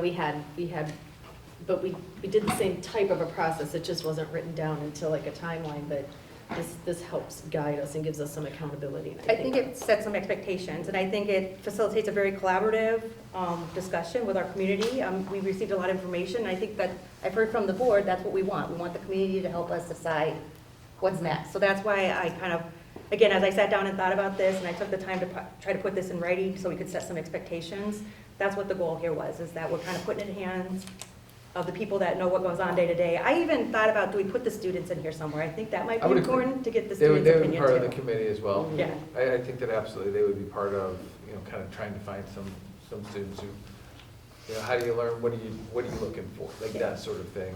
Maybe even just run some focus groups. Yeah, You know what I mean, and yeah. bring that information back to that To- committee as their voice. To pull that out. And I would even say just different types of, not always in-person meetings, lunch and learns, those type of things too, where we give people opportunities in non-traditional ways to give us feedback as to, this really sounds great, this is a good thing, this is something that is a real concern, or I would love to live in a community that has what? I would love it if our community has this. I know we've had some discussions even with some of our local townships, and some of the discussions about what those communities have. And so just creating what our partnerships are and kind of really what are we looking for in some of this and what their plans are, so we're not doubling up, and not planning to double up, but really kind of how do we become the hub of all of our communities Our together. district. Yeah, and I think what this does, it's not about the day-to-day, it's about the 5-year. What's our big vision? How do we start planning for it? How do we get there? How do we get out of the starting gate? And I think taking us out of it where we have trouble scheduling meetings for working sessions and letting the community give the input and the families, I think that's what this proposal's about, is the collaboration there. I think you did a great job on this, Lori, thank you. Any thoughts, comments? Yeah, I wanted to ask, obviously, we have the study that shows that there's some immediate needs. And some of them need to be addressed sooner than later. Absolutely. So where does that fall with this? In buildings and grounds. I Okay. can see those immediate needs really coming out of where we're, and obviously working closely with buildings and grounds, but this is more of visioning, Going forward. visioning and what we can't currently fund with a projected PI. Yeah. So how do we look to kind of see what we know, buildings and grounds has this short plan. We put that timeline together as well, and it would be a merger, and it would have to work closely with buildings and grounds. But I envision this as, yes, it's buildings and grounds to some, because we are looking at facilities, but it's also the other parts of it, bringing in the community input, and getting that data and getting that kind of other input as, here's what we know, here's what the issues are, but also, looking at all of our facilities, I think they're seen differently depending on what we're doing in the future. What is your tenor and what are your priorities? I remember when we did the first phase of this, the community was adamant that they wanted local or kind of still community schools, and then not a giant somewhere. And I think those are important things to communities, kind of really what are your priorities as a citizen in this community. And that's really what's meant by this note under that, addressing existing facility conditions. Right. Is that Well, some things are going to happen. some We need things are going to have to happen sooner. Right, and that's Yeah. what that's about, is it's going to Okay. happen there. All right, and then the other thing would be, just as we had this prior discussion about the board setting some direction, I guess because we haven't had a work session or had discussion as a whole board now, I guess before this gets started, is that at least going to happen? So in drafting this, I took some of the things that have come up. I know there's been a lot of discussion about our existing facilities, right? Mhm. So that's why I put that as an objective for this committee to Okay. consider. The other thing I've heard is that there's some spaces. We just talked about how we're thinking about moving our pre-K to another building, right? Right. To Right. get them into the district Mhm. and Okay. to create some space or to use our space. So that's another thing that we've talked about. Some unique learning spaces is something else. So when you look at our welding lab, it's like really tight in there. If you go in there and, I know there's wonderful things coming out of that lab. Or in some of the other classrooms, I think at Buckeye, some of the classrooms are pretty small, right? And tight to, so that's what that is about also, is making sure we take care of those. If there's something else, I think we put it in this objective to say we need to consider that too. It's not saying we have to solve for all these, but these things need to be considered and talked about. Yeah. Is there anything else that's kind of on your mind? Is this committee an 8-month program? That's how I've lined it up for now. So, the reason I ask that is, I was voted onto the board a couple of years ago, and this really sounds to me like Groundhog Day. This takes me back to when I first got voted in. This is exactly where we were. Nothing's gotten done in those 2 years. So when I look at when I first came on, I'll just say, it was obvious to me when I talked with some teachers and looked at the buildings, they were complaining about the windows not being functional, and they're still not functional. It's 2 years later. So that project could have been done already. if we just decided to go ahead and do it. And so we have in here, in the months of 2 to 3, we're going to examine the NV5 report. And if we recall in the NV5 report, what they told us at the end of their presentation, they said, do not present any of these ideas to the community because we don't think they'll accept any of them. So we're going to go back and review that report and recover that ground when they already told us the community wouldn't accept any of it? That's the community to decide. So the community can decide if they want to do any of those things or not. That's Okay. what we're looking for them to So help all us they do. did was repackage the information from the bond levy that failed and gave us different options, basically from the plan of the bond levy. And so what we're going to do is we're going to go through 8 months. We're going to go through another year and very little, nothing to very little is going to get done again. And what is going on? The taxpayers keep paying their tax money. When I came on, we had about $6 million in the permanent improvement fund from the permanent improvement levy. So the taxpayers are giving us money for permanent improvements, and what have we done with it? And we're not doing the simple improvements. I mean, my goodness, windows, the bathrooms, I mean, low-hanging fruit. Dr. Rotino and I talked about this the other day, the low-hanging fruit of the bathrooms. I mean, my goodness, that's not difficult to do. You know, I have pictures here from other high schools, and they've gotten these things done. They're not difficult to do. And maybe our staff can't do that because they don't have the time to do it. But to hire that out to start with, you know, I had put up the idea for buildings and grounds. Let's look at 4 or 5 bathrooms. Let's just get started. Let's get started. Because a lot of these things in this $98 million of report from Bialowski, that's a big, thick report. And what this is showing is that we are basically trying to catch up from 20 years of not doing upkeep on the buildings. They've been let go and neglected. And so when we're going to look at another 8 months and start having the community tell us what we already have from professional engineers, that's backwards. We already have professional engineers that have given us a report what we need to do. And this is saying, let's let the community say what we should do. And let's take 8 months to do it. Well, if we're not going to get much done in those 8 months, it's going to be Groundhog Day again next year. We're going to be in the same place we are today. And we're in the same place today we are today for when I first started on the board. We haven't done anything. What improvements have we made on these buildings from 2 years ago? So I want to go back. When you first came onto the board, we weren't making improvements because the original plan put together was to pass the second levy to build a brand new complex. So why would you make improvements in this complex if we planned on doing that? Well, not this complex, but we had other buildings. We've still done nothing But with again, if the you other look buildings. at the original plan, we would not be making improvements when the original plan took care of all those buildings. The community told us that's not the direction we want to go. Now we need to redo our plan. We're not saying don't do any, I'm not saying in here don't do any work. I'm saying quite the opposite. If Mr. Olesic and the Buildings and Grounds Committee decide that there's stuff that we can get, that low-hanging fruit, let's work on it. That's not saying that. It's saying we need a big vision. We need a 5-year plan because we have things that we need to accomplish other than the low-hanging fruit. And we need to start working on it. So we are using the taxpayers' money to repair our buildings and to make changes.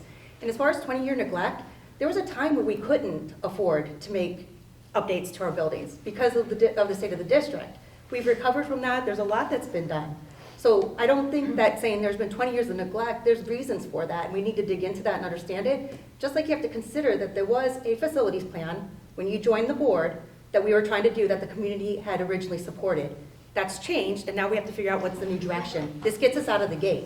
And I've heard you say the community's voice is important, but now you're telling me the community's voice is not important? No, it's very important, but they're not going to direct the board as to what to do. We've already been told by professional engineers what we need to do. Well, no, we need to know what's important to them. On future plans, yes. Yeah. But the work that presently needs done, like you said, a lot's been done. What work has been done? So again, this is not about the day-to-day. We built 2 new schools. Yeah.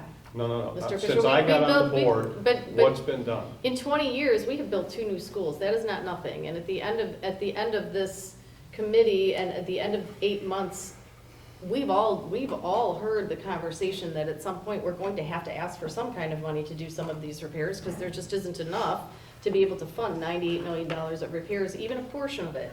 So we're going to have to ask for money, and I believe the community deserves to have that time to hear and to provide input on what it is that we're going to ask them to spend, because when we did go back and ask them to spend it, and you were a big driving force behind, no, we can't spend it, and the community didn't approve it. And so if you're going to say, well, now we should just spend money, how do you propose to do that without community buy-in? We have to have community input, and this is an opportunity for them to have conversation with township trustees, to have conversation with other community leaders, to have conversation with students and things that we tried to do previously, but there were forces working beyond our control, COVID and economics and whatever, that we couldn't pass a levy. Yeah, And so what I would say is those were a lot of different tangents that aren't cohesive, and going and asking the people for money we do not need to do right now. We're not talking about right now. According to Mr. Platko, we can do 20-some million dollars by leveraging our position. And that also takes into consideration, Ms. Grassi, your concern that you don't want to drain that, you want to have some reserve. That would allow, if we did $20 million to start out, that would allow approximately $6 million in reserve in case something came up, we wouldn't be stuck. And there's a lot of work, and that's a lot more work than 1 year, $20 million. This is going to take approximately, if we do a very efficient job, approximately, in my opinion, about 4 years to work our way through this. So in those 4 years, when we start spending $20 million, and then in essence, we're going to have a levy passed without a levy because of the property revaluations, as Mr. Platko put out there, we're going to be receiving a couple $1 million more a year starting in 2025 just from that. So as you start to look at those numbers add up, we're already, if you start to look at those numbers over 4 or 5 years, into $30 million. And that's without taking any other opportunities which Mr. Platko said we may have, which haven't yet been fully looked at.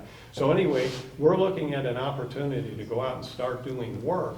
And I think that we need to get started doing the work. I think that we have not done what we need to do to start doing the work. And I think a new vision and facilities plan is absolutely necessary. Thank you for taking the time and the work and the effort to put this together, because very well done, right? It's an outline, a place where we can start and actually get to work to put together a new 5-year plan, a facilities plan. But we might be looking at a 10 and a 15-year plan also. We may, but we have to start by getting us to a 5-year. We do. And part of that, when you look past that, and I'll give an example. Sometimes you don't just limit it to that because, again, going back to Shaker Heights, which, our new superintendent famously came from there, right? And so, famously. So what was done there is the Fernway School burned, they kept the shell, right? It's a 100-year-old building, they kept the shell and they rebuilt it.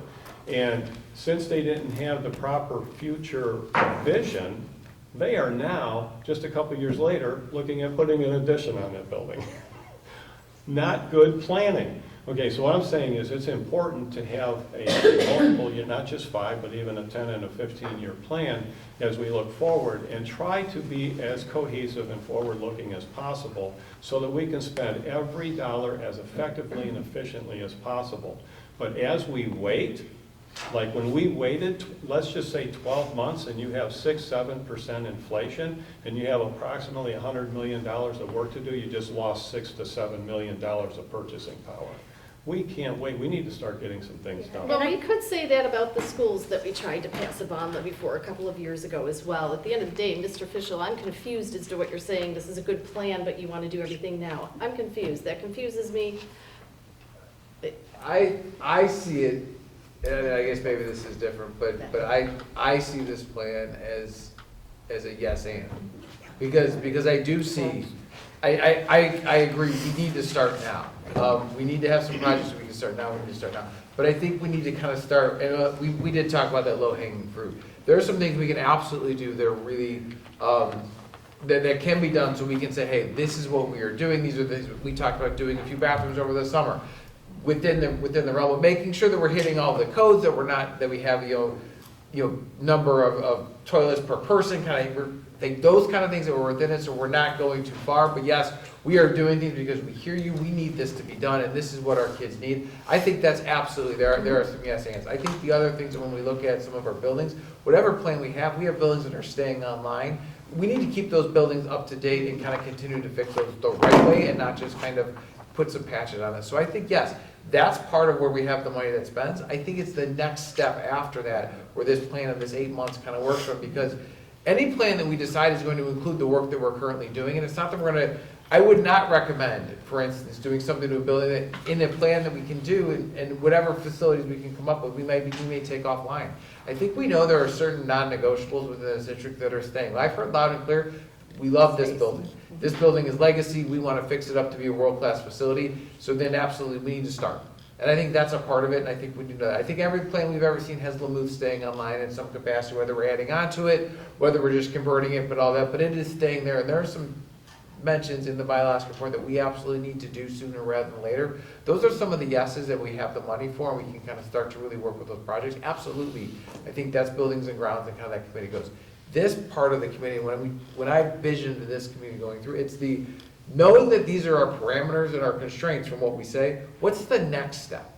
What is that 5-year plan, and where do the monies go next? Because where do we see these monies being valued, next, and kind of what is not necessarily the most bang for the buck, but what's the vision of the community that they want and that they would like to see for themselves? And I think that's where, it doesn't end at 8 months by any means, because after that, it's going to involve, creative financing. Hopefully that money tree comes through, but it doesn't. But the other thing to think of with everything is more expensive. Yes, construction has gone up, inflation has gone up, the cost of living has gone up, our utilities have gone up. Supplies, basic supplies, the cost of school has gone up, and all throughout. So all of that is into account to this. So it's not all the money that, even if the valuation comes through and this windfall comes in, it's not necessarily can all go to facilities, because the cost of schooling and the cost of keeping the doors open is higher, and it's going to continue to rise. And I think that has to be an account as well, because we still have to run and have an operating budget for the buildings, whatever buildings that we have to kind of have a way to keep those doors open and keep the great people who are here. So right, as we talked about some of the low-hanging fruit that we agreed we need to get going on, especially the bathrooms would probably be first. And we'll talk about that in Buildings and Grounds on Tuesday, and some other thoughts and ideas. We have to have a comprehensive plan. We have to have a qualified person who has building and construction experience, who has executed plans like that, as the person who organizes that information, so they can lay out a chronological plan that makes sense, so you're not going back and redoing something that you just did because you didn't plan it properly. And what I would suggest is that there's probably nobody in this room that can offer that kind of organizational skill who's executed those types of things in the past. So I believe we need to hire that person first, and then we sit down and gather all of the information from all of the administration, all the stakeholders, the community, everybody, and sit down, because that person will be able to say, Mr. Jones, Mrs. Jones, that was a great idea, and I think we might be able to implement part of that. We won't be able to do all of that because of this, because of these other things we need to do. And then everyone can have an understanding that, yes, we want some things done. We might not be able to get everything we want, but certainly here's a great plan. We're going to move forward and accomplish that. All I'm saying is if we take 8 months to sit down and formulate a committee, if you will, of people to formulate a new 5-year plan, and we're not doing anything in the meantime, we need to do, and Ms. Grassi, to your point, it's not everything that's going to get done. There's going to be plenty in this book that doesn't get done, and part of the reason is there might be a building like Melridge that might go offline at some point. So there might not be all the money that put into there that's recommended here. There might be a choice as to what gets done and doesn't get done.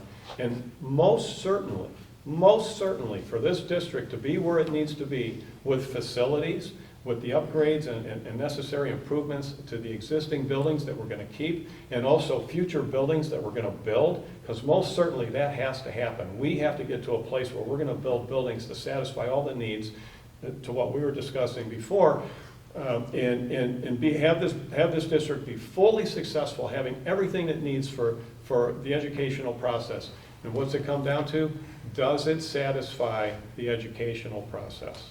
Okay, so when we start getting outside, does it satisfy what's good for education? Now we're going to be outside of where we need to be on spending money, but that's another topic for another day. Okay, we need to start spending money now to bring these facilities up to date. And I understand this district had a tough time and wasn't able to do much during that time. But I've been on for 2 years and we haven't really done anything. Okay, and so I think we need to get started. And without hiring that owner's rep, we're not going to get started. Because we're going to be talking and talking and talking and talking and talking. We're going to be another year later, and what have we gotten done? Yeah. So we need to get started almost like tomorrow, today. We need to get started like right now. And a lot of that money that could be spent out of that 20 million and into 30 million, when we show the community that we're doing the things necessary to get these buildings to where they need to be, and then a future plan. Because what are we going to need? 40 million, 50 million? We don't know. We don't know what we're going to need. We might need 60 or 70 million. But when we do the work we're supposed to do and the community says, hey, now you're spending our money the right way and things are being brought up to date, yes, we are going to pass that so you can go ahead and build what you need. I think that's where we're headed. I'm just really moving hard. We need an owner's representative in place because none of us here are capable of organizing that information that way. So I believe in the day-to-day, so the bathrooms is a good example. I believe Mr. Olesic is very capable of bringing it in, and if he needs to engage anybody else, he'll work with Gary, Mr. Placco, and Mr. Rotino to make sure that we engage them, and those discussions will come to the table. I don't know that we need to hire an owner's rep to start picking that low-hanging fruit off of the tree. I think let's create the plan, let's tell the owner's rep what we want, like, look at it, then let's finish. But what, and again, there's a note in this plan that says we're not gonna not work. It's saying, let's work on some of that. It'll be handled by the Buildings and Ground. And again, I think that's what comes to the table.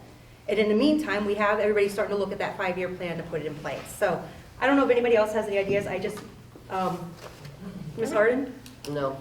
I would agree, it starts with the community and Yeah, and the I just, administrative team. sorry, I just wanted to comment on, there was one-page summary of that entire notebook that prioritized what's needed on a 1 through 5 basis. And number 1 was critical conditions for each of the buildings we currently have.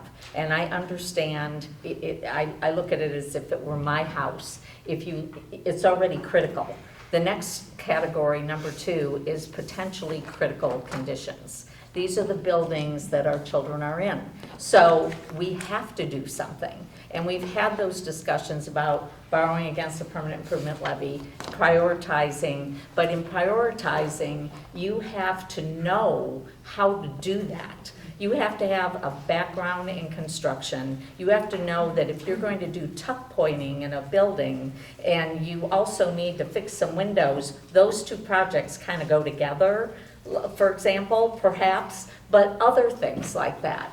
And no one who currently has a position in this district has the time to do that. Certainly, we have a maintenance supervisor who alerts us to concerns and issues and has done a wonderful job maintaining these facilities with his staff. But, you know, I mean, there are things that really need to be fixed. And, you know, I agree we need the future plan, but I also don't want to lose sight that we're sitting here and we're responsible ultimately for getting some of these things addressed. And not yesterday, but as soon as possible. I think we all agree with that. So I would like to make a suggestion for the Finance Committee right here is to dig into the opportunities we have of bond financing or whatever off of our permanent improvement. Just did that. Exactly, and I would like that presented at a board meeting so that everybody is on the same page, because I have a feeling that there's a lot of intricacies that go on into. We actually discussed that last week. Exactly, what can be financed, how it's financed, what that does to our ability to borrow later if we go to the ballot, for example, our bonding capacity, whatever.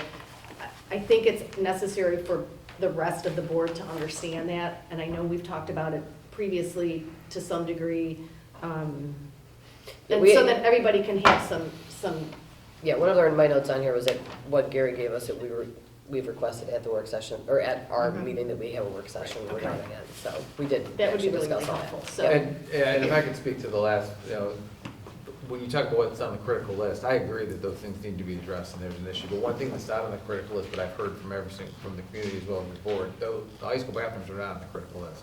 But I would say those are more critical than most other things because of safety and security and the way that our students feel in terms of their emotional well-being. So I think yes, and again, it's not simple as here's the report, here's the critical, because that community input is so important. Because if we're working just solely off what's critical for this district, you know, that's not necessarily hitting what the needs are of this district. And a lot of those things that are critical are not seen by students and do not directly impact students. I think that's the other part of it too, is finding that sweet spot where we are making changes and we are using that taxpayer dollar, but also to fix the infrastructure that's there, because that's critically important. But then also our students also get to see kind of where and see the impact, and our community can walk in and see the impact. You can't walk in and see the new boilers. You know, they're really expensive and they're great, but you can't see it. You can't walk in and see the roof. You know, you can see the fact that the roof's not leaking, but you can't necessarily see the roof that's there. And I think those are the real important things that really exist to both of this. It cannot just be, you know, and I think that's the critical point, is as much listening and kind of really feeling it and getting the direction from the board and from the community to kind of move forward to our projects currently in buildings and grounds. And I think we're doing that. And I think we currently are continuing to do that, as well as what's next. And I think also in the critical, there's still the day-to-day things that come up all the time that really can be expensive. And I think those are the other parts that are those emergency things that show up, because what happens when a boiler goes to Lamouth that you weren't expecting? Well, now you're buying a new boiler, and those are really, you know, to fix it. And I think those are really kind of in the thinking of this too, is being responsible to kind of see how we're going to do some things and really, you know, having those discussions. But everything needs to work cohesively in tandem together, because we have to start moving forward with some of this stuff and start fixing what we have and using what we have, because we can't stay stagnant, can't not do anything, but we can't just move haphazardly and not necessarily have a vision and a plan. Because if we don't have that plan that's out there to kind of move forward, then we're going to actually put money into something that, you know, put a lot of money into something that ultimately doesn't fit what our community wants. So I think, yes, I think everything that is said, all of the points are really good. I think all the points are really strong. I think if there was an all of the above box that's checked, that needs to happen, because, yeah, we are digging out of a really large hole. And we are slowly doing it. And I think to start, we just need to get started and get some of that momentum going. And once we get that going, I think we're going to spin forward and really kind of pick up that positive momentum and kind of get those things going. But it has to be in tandem. And I think too, in bringing those people in, even if we are building new projects and starting to look out, you know, maybe at that point, here's our new project, here's what we're deciding, here's what the community asked for.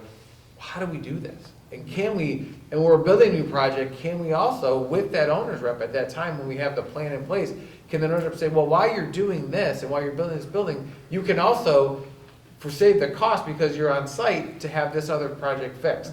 So we're not bringing, you know, some of these really expensive projects come with the equipment and the labor to bring things out. So if we can kind of do it in tandem, I think that's really the point. But if we don't know what we want and not what we want, what the communities actually want, what their tenor is, then I think at that point we're really struggling with some of this. So I think there's a lot of work. Yeah, so I'd like to make a recommendation. Let's start thinking about the 5-year. If everybody's good with it, let's get that started. Let Dr. Ortino put together that superintendent's committee, start thinking about what the long-term plan looks like. Continue to have the discussions in the Buildings and Grounds Committee about those low-hanging fruits, like the bathrooms happens to be the talk of the town right now, right? And if you guys feel in the Buildings and Grounds that, hey, we have to engage somebody else, that should come back to the board for us to discuss, right?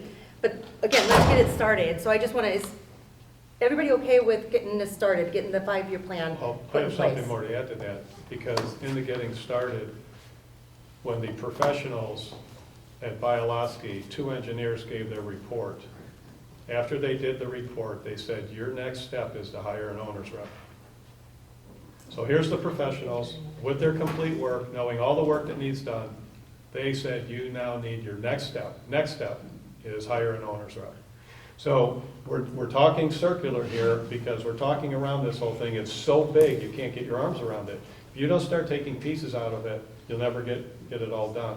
The pieces have to start. And just as the engineers, the professional people said with their basically $100 million report, you need the next step, hire an owner's rep. So when we talk about future planning and the things, a boiler going down, that sort of thing, you have normal operational costs, okay? Any business has normal operational costs. Those things generally fall underneath a normal operational cost. When Mr. Platko gives us, you know, what the numbers were for each category, they don't change a whole lot, okay? They may move a little bit, but they don't change a whole lot. Normally, your operational costs are real close to the same year in, year out. And as Mr. Platko said, with a budget this large, when you're looking at 1%, it's a lot of money. So we're not looking at something like that a boiler going out or something like that. We have operational money to take care of that. And if you're looking at those things as taking out of our future work money, yeah, that would be a problem. So we certainly need to look at that. We need to vet that information. We need to make sure we have a solid plan. And I can tell you, in owning a business for 45 years, you need to plan 1, 2, 3, 5, 10, even 15 and 20 years out. You need to have that plan. You need to know where you're going. Because if you're just making decisions based on today or what just happened, you're not going to get anything done. You're not going to be successful. You're just going to be spinning. And that's why a lot of businesses fail. Okay? They don't have proper planning. Okay? And they go out of business. Okay, now there's other reasons too, but you have to have proper planning. I've had business consultants in my business, okay? It is a forward-looking, cohesive and comprehensive plan, and then you need to execute it. So there's a lot that goes into this, and without the proper experts at the table, we're gonna have problems. I just keep saying that, and we need to hire that owner's rep. The owner's rep's on an hourly basis. My goodness, we're only gonna use them as we need them. So I think let's get started at the superintendent's committee says, let's bring an owner's rep in. I think that comes back to the table. If it's something that you're working on, that low-hanging fruit, they say we should get an owner's rep for this, let's bring it back to the table. But I think to get started, if everybody's in agreement, let's go ahead and get this committee formed, let them start working on it and bringing us back information. I would really like to suggest that Ms. Brewster actually acts as the liaison from the board, because she was, I think you have an interest, and I think it would be a great liaison role, because I think yours was the one in question at the time. To be that facilities plan liaison for the board, as long as. Well, you have building experience too. You built your own house. Yeah, well, houses. Well, and he's chair for the buildings and grounds. That's I think we need somebody else to Yeah, kind of. and I have time. Although, yeah. Is there any, everybody good with setting the expectation with Dr. Rotino to take That's this fine. and start running with it? And then work with you to I've kind of been work with the visiting the board? buildings anyway, so. Can I add one more thing? So this is a 5-year. Can we add a 10-year on that? Yeah, I'm fine with that, but I think we have to know what's happening in 5 years before we I can see what's understand. happening in No, 10. I understand. So let's start with a 5, Let's work on a start 10. with 5, and a 10, is a future vision. So it's just something, a point out there you're reaching for. You may not go that direction, you may change. I just want to get past today, Yeah. so. Okay, We'll thank do you. 5 and 10. Well, thank you for your work on this. Yeah. Thank you. All right, I think there was no other old business, right? I hope not. Well, I kind of brought it up with the owner's rep as so I think we're done with those. Okay. New business, I did not get any requests, any new business. All right, that brings us to our Board of Education Committee and Liaison reports. Superintendent's Business Advisory Liaison, we have not had a meeting. Is there anything on the horizon? I have not scheduled it yet, but there will be one. Okay. That brings us to Curriculum and Programming Committee and Strategic Plan, soon to be changed. Facilities Plan Liaison, Ms. Yeah. Brewster. Well, Dr. Rotino and I, the strategic plan liaison thing, we're going to discuss that, correct? Yeah, okay. So as far as Curriculum and Programming Committee, our first official meeting will be January 31st at 7:15 a.m. Dr. Locker is an early bird. I'm actually the issue. And Jen Harden, yeah, is there too. Okay, it works for our work schedules. All right. That brings us to Buildings and Grounds Operations Committee and Alumni Association Liaison, Mr. Fischel. Well, we had an icy day on Tuesday, so that got deferred to Tuesday. So on the 30th, we will have our January Buildings and Grounds meeting, and then we'll set a date for the February meeting. All right. So that information is yet to come. All right. One question, a quick update. Mr. Arlesic, on the modulars over at Buckeye. It's in my report today.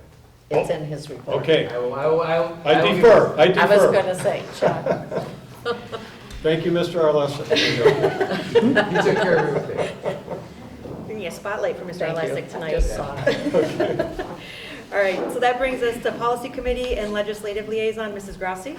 We have not scheduled a policy committee meeting yet because we don't have any Neola updates to review at this time. Legislatively, I have a number of things.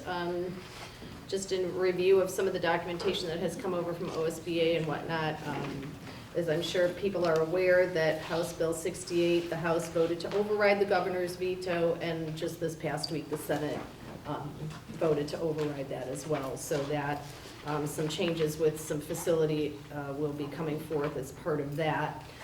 So that was this week. The House Ways and Means Committee, just last week, heard some information on a bill that would eliminate replacement property tax levies and would make changes to the laws regarding property tax valuation complaints and counter complaints. We do not have any replacement levies. Thankfully, in our district, every levy that we currently have now is replacement, with the exception of the joint financing district, if I'm not mistaken. They're all continuous levies except They're for all the- continuous. So we don't have that issue. However, the elimination of replacement property tax levies could affect some other entities that tax in our district. There is a new committee on property tax review. It's a joint committee on property tax review that was put together in order to review in depth what property taxes, how things are taxed, what sorts of things, the different legislations that come out in the state of Ohio, how they affect property taxes and how they affect schools, communities, and it's a joint partisan committee. So they had their first meeting, I want to say it was last week. They had two individuals who came in and provided some testimony. They only called two people in to give some information to them. They called Sam Benham, who is the Economic Development Supervisor of the Ohio Legislative Service Commission, and Matt Chapin, the Deputy Tax Commissioner for the Audit Division of the Ohio Department of Taxation. I just want to review a little bit about what they had to say. Mr. Benham focused his testimony on 5 main areas: the development of property taxes since before Ohio became a state, how valuation is determined, how property taxes are levied and authorized, the different credits, reductions and exemptions, and property tax complaints, appeals and procedures, and delinquent tax enforcement. So that was a lot of information that those folks heard about those things. And Mr. Chapin focused on specific functions that the Ohio Department of Tax performs regarding property tax administration, including the tax commissioner's responsibility to review county auditors' valuations during both the sexennial reappraisal and the triennial updates to ensure constitutional uniformity. Legislators were able to question both the witnesses on how local and state school funding is impacted by various credits, reductions, and exemptions, and indicated that school funding experts could testify at future hearings. I just thought that this, they're supposed to wrap up their work within 8 months and provide information to the legislators so that legislators can actually pass laws actually knowing about the property taxes, because it's such a complicated issue. And there was one comment that I read that there are so many things about property taxes that there are 2 people in the state of Ohio who probably understand property taxes and they disagree.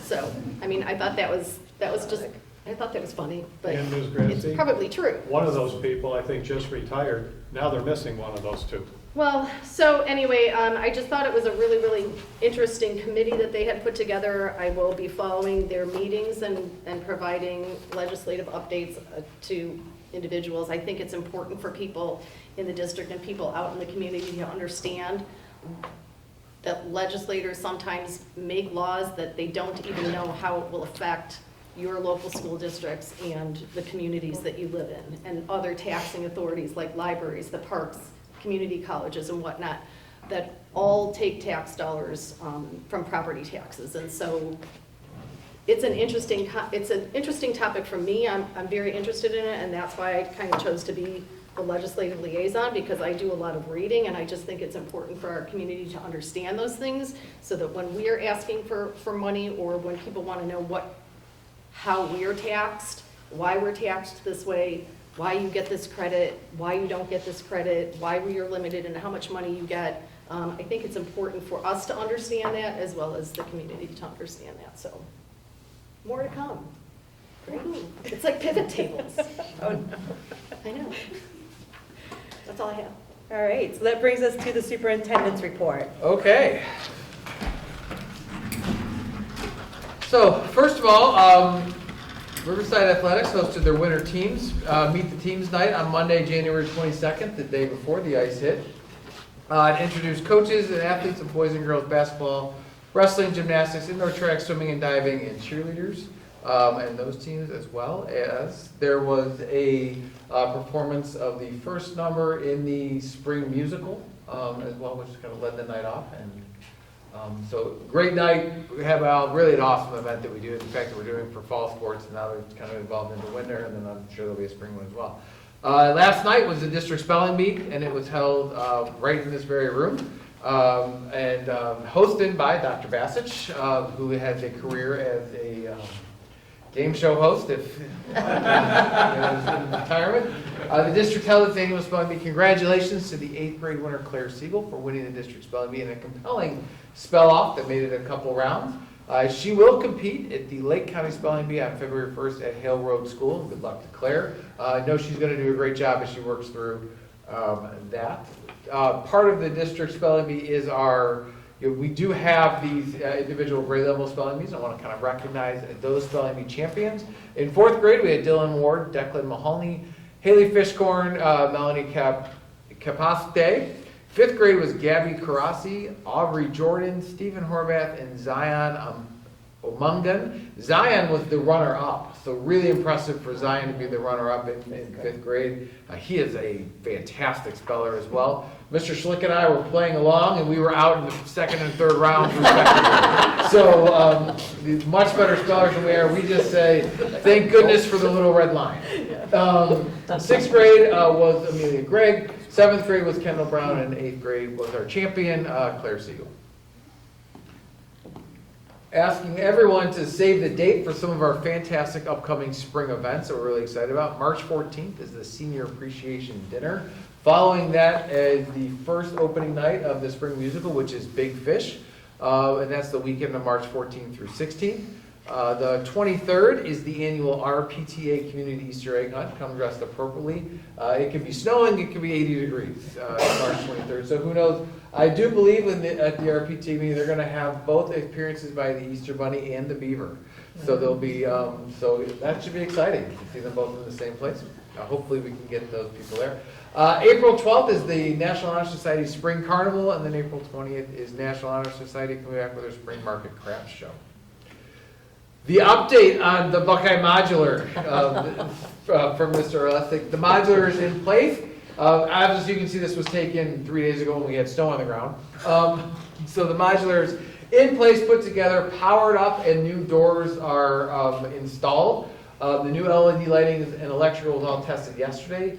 The next steps are, we do need some repair to one side of the HVAC system, so that's going on now. And then building the entry deck and entry deck and the roof over the entry deck to kind of open that. And then once those are all done, carpet will be in. So we're getting closer and closer. We've had some hiccups with some of the red tape to kind of cut through to kind of get electric turned on and all that. But it's getting there, and it's exciting, and it really does starting to look like a nice place for learning to occur for our students and our staff. And finally, January is Board Member Appreciation Month. Thank you for all you do. In your folders is a small token appreciation from the Central Administrative Office, just to say thank you for all the work you do for Riverside on a daily basis.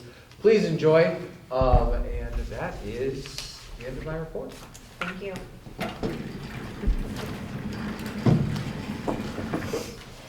That brings us to Treasurer's Report and Committee Update. So Finance, Audit, and Personnel Committee, Booster Organization Liaison, Mrs. Harden. We had a Finance and Personnel Committee meeting on January 18th. I'm going to let Mr. Placco go through a lot of this stuff, but we did do some personnel updates.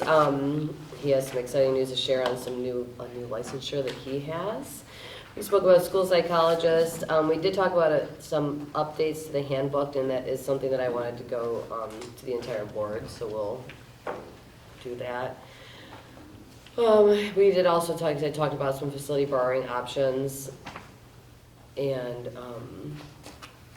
some other updates about the vestibules that I'm sure he'll tell us about as well. Copier purchases, things like that. So, but I'll let Mr. Placco do the rest of those. As far as booster liaisons, there was an RPTA meeting on Monday Following the meet the teams, like they said, the community egg hunt is the 23rd at noon. All the groups will be there at 11:30 to plant the eggs and set up. Or they said, I'm sorry, 11. They thought about that. They're looking to call the fire department to request a fire truck appearance. And then some of the other things the schools are doing as far as purchasing the eggs and all that. They're buying, Buckeye and Melridge are buying 2,000 eggs each. Riverview and Parkside are each providing 4,000 eggs. So there'll be plenty there for the community. They'll be gone in 5 minutes. Oh, they always are. Always. That's it. Thank you. Mr. Placco, update from the treasurer? All right, Mrs. Grassi had asked me to go through in-depth review on property taxes tonight, so I have about a 45-minute presentation. I enjoyed You are within arm's reach. That's important. I like the medal. It was the last thing I did as the policy, is the finance committee. So. I have to move again, I'm sorry. Sure is, that's why I always like it. All right, so as usual, we'll go through just quick highlights from our December 2023 financial report, which is on the agenda here for approval. All these financial reports are available in board docs and on our district website. At the end of December, our total cash balance of all our funds was $38.3 million. Of that, $22.4 million is our general fund balance. Permanent improvement fund, our unencumbered balance right now, so things that aren't committed to any projects, is just shy of $6 million. Looking at, we're currently, for us, from fiscal year end of December is 50% through our year, so we're halfway there.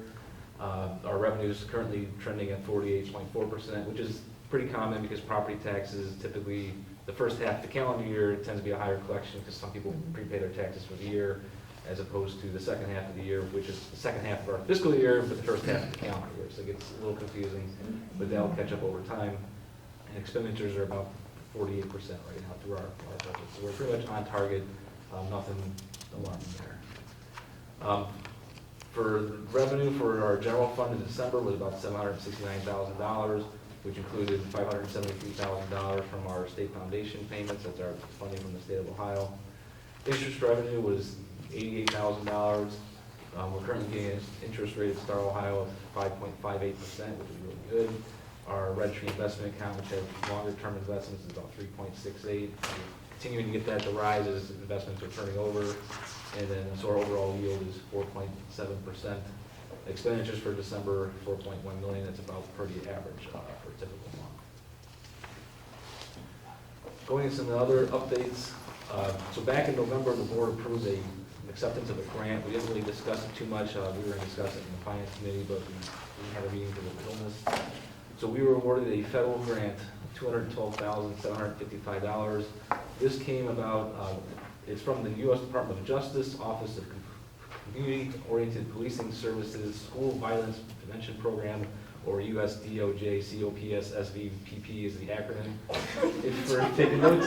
So basically, the Sheriff's Office approached us back in the spring of last year for a grant opportunity they were aware of, and they had this idea to implement a communication system, a badging system. So this is from Vocera, which is essentially what you see in like hospital settings is the typical place you see this. So you see it like a Hillcrest.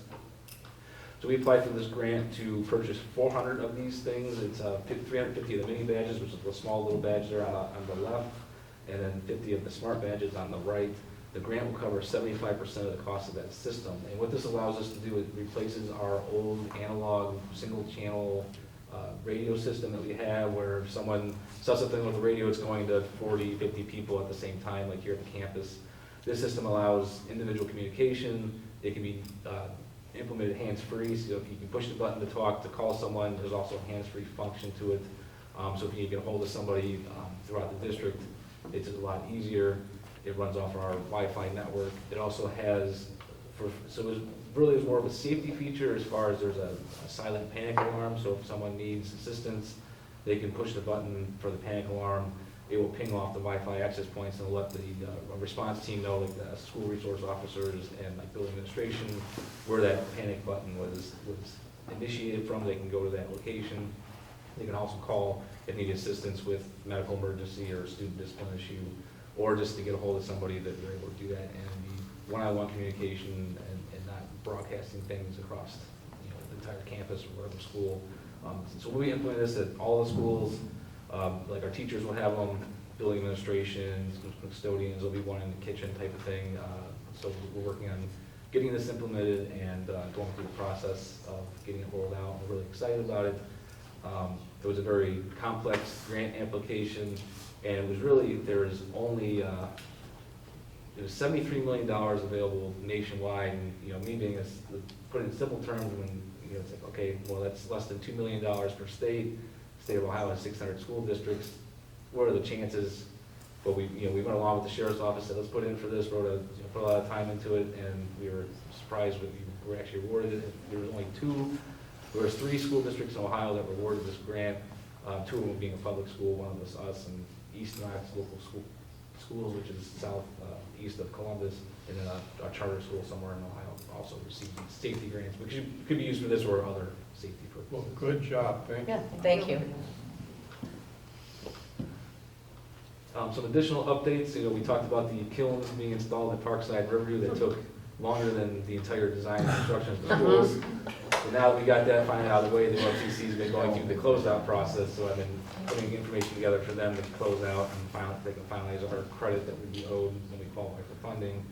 I had to put together expenditure ledgers over the past since 2016 across 2 accounting systems, because we upgraded from the classic state software to the new state software, so there's a lot of work putting that in, and we're working on finalizing some of those things.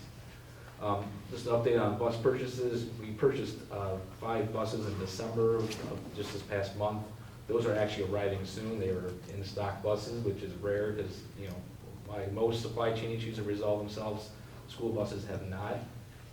Ironically, special needs buses, which we need the most, we purchased 5 of them in March of 2023, and they are scheduled to begin manufacturing those February 12th as of now. So it'll still be several weeks by the time those are manufactured and shipped here and getting the camera installed. So likely probably not up and running to next school year. But we covered that gap, right? Yes. Right, Yeah. so you want to explain to the people how we cover, we're not behind, we're not without, so just explain that we're covered. So well, we have a real strong mechanic team of 3 mechanics that keep the ongoing maintenance of our buses, but we also were able to purchase 2 buses from Madison local schools.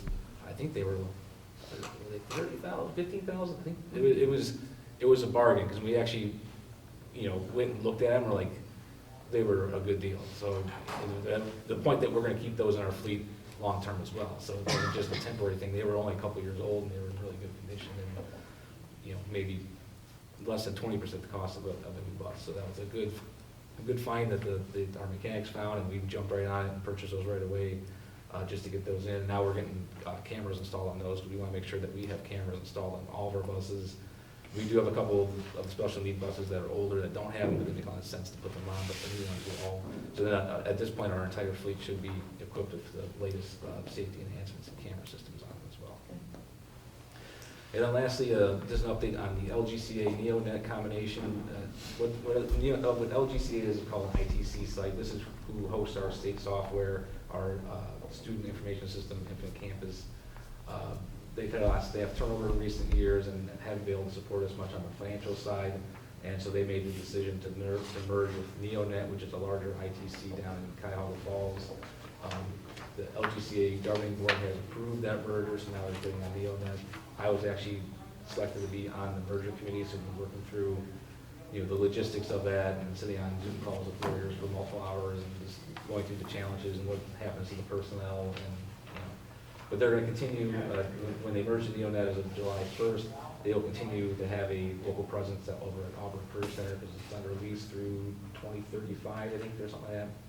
So we'll still have that local support and the support down at NeoNet. So it'll be a lot, it'll be real beneficial for us to continue and have them merge the NeoNet. Did you tell everybody about the new license that you have? Oh, and I did get a school business manager license recently. I applied for it based on experience with the construction projects at Parkside Riverview, and, you know, we wrote a letter of what my experiences were, what the qualifications are for that license. And within 24 hours. Great. It was pretty. Congratulations. Congratulations. Good. Thank you. And that concludes my report. 45 minutes, very good. Now everyone's glad they stayed. All right. That brings us to public participation. Anyone wishing to address the Board of Education will be recognized by the Board President. Speakers are requested to speak from the podium, identify themselves and the topic. Comments are limited to 3 minutes. So if everyone didn't notice, there's been some reconstruction done, and we put a podium here. One of the reasons why it allows Mr. Carabine to record from here and make it for people to be able to hear us better, but also to hear the speakers better. So we appreciate everybody kind of going with the change and doing public participation from the podium. So do we have a timer? Thank you. Is there any public participation? Thank you.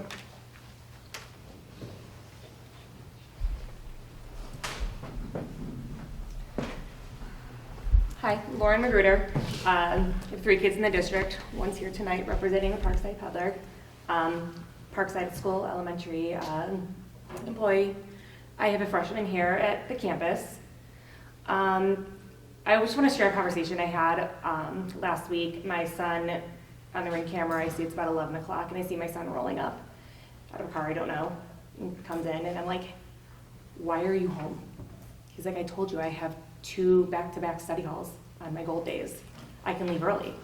And I said, yeah, but I'd never signed anything saying that you could leave early. And he goes, oh no, he's like, you're allowed to go if you're done with classes for the day. I'm like, those are unexcused absences. You're gonna get in trouble. He said, no. He's like, we don't get in trouble for those. I'm like, okay, I'm gonna make an appointment. I'm gonna come in, I'm gonna talk. I'm not relying on a 14-year-old to be my source of information. And I'm looking at his schedule, and I'm doing the math. On gold days, my son has 11 to 12 hours of non-instructional time for the week on gold weeks. So 8 to 12, depending on if it's a predominantly like black or gold week. So I came in and I asked, and I said, well, who dropped the ball here? And like, is it like he didn't sign up for things that time? Because I haven't really been involved in his scheduling since like the 7th grade. And he said, oh, and the guidance counselor informed me, no, there's not enough classes to fill their time. But he can leave early. My son's 14, how is he gonna get home early? Why would I want my 14-year-old sitting at home for that many hours a day until me and my husband get home from work between 4 and 5? Why don't you have classes for him? It's the state of where we're at right now, unfortunately. And I'm like, okay, can I circle back to how was my 14-year-old able to leave campus, no questions asked? His decision, that was his bad choice. He found a ride with a friend. The response I was given was there's so many children coming throughout the day, in and out, late arrival, early dismissal, CCP. It's impossible to filter through who's supposed to be leaving and who's not. Okay. What about consequences? He has 2 unexcused absences from his classes. We have 15 pages of unexcused absences a day. We have to filter through and decide who parents just didn't call them off and who was actually not supposed to be there or supposed to be there. And I was encouraged to, if you see that he's been marked absent, please reach out to the teacher, and hopefully that will start the chain of referrals for discipline. And so I guess my question is, well, that's why you have 15 pages of unexcused absences, because there's no consequences for them. And I know that you can't manage. I've skipped school 20 years ago. I mean, people did it. But thank you. I'm just wondering like why there's so much downtime and why there's so much free time. Thank you. Thank you. Any other public comment?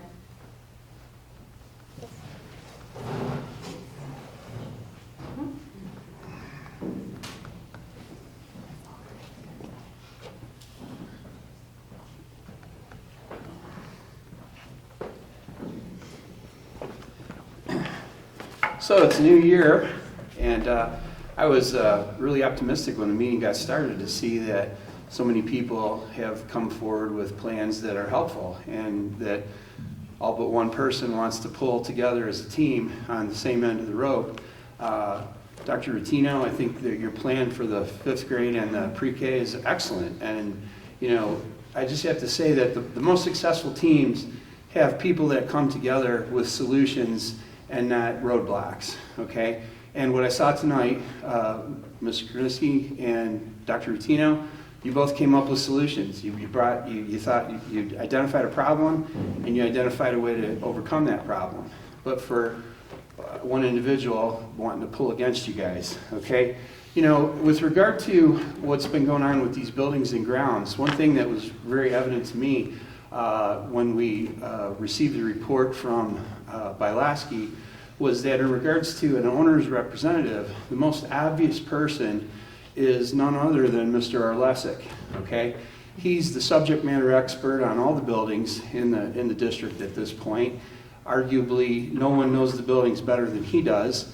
And I disagree with Mr. Fischel's comment that nobody in this room knows how to put together the plan and execute it. I would say there are two people in this room that can do it, myself and Mr. Arlesic. Mr. Arlesic's your employee. I've observed for 2 years the man having a great deal of subject matter expertise and applying that in a manner that benefits the school, that saves money where possible. The best example I can think of is the boiler at Lamuth, okay? That could have been catastrophic, okay? He managed that through where I don't believe you lost any educational time. The building stayed being in use the entire time and went forward. So my recommendation and my input as a resident would be you should, talk with Mr. Arlesic, look at his schedule. To the extent that one of the other employees in his department can backfill his services on the routine things, the regular maintenance, then you should probably elevate that person to do that and put Mr. Arlesic in charge, okay? I don't think hiring an outside owner's rep who doesn't have an interest in this district is in the best interest of the school.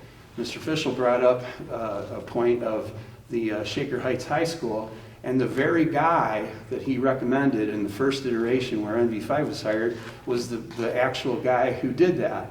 And that guy, and Mr. Fischel brought up that that particular individual didn't think about adding on to the school district, okay? So that's my input. As a citizen or as a community member, I'd like to volunteer my time free of charge to the school to help in any way that I can in a productive manner. Thank you. Thank you. Any additional public participation? All right, that brings us to our consent agenda. The first one up is finance and audit.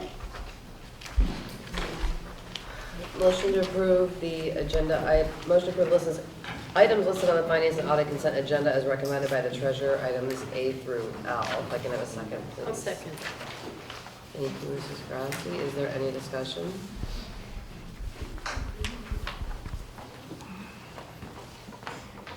No discussion? Can you call the roll, please? Linda Grassi. Aye. Scott Fishel. Aye. Denise Brewster. Aye. Jennifer Harden. Aye. Lori Knudsen. Aye. Motion carried. That brings us to personnel.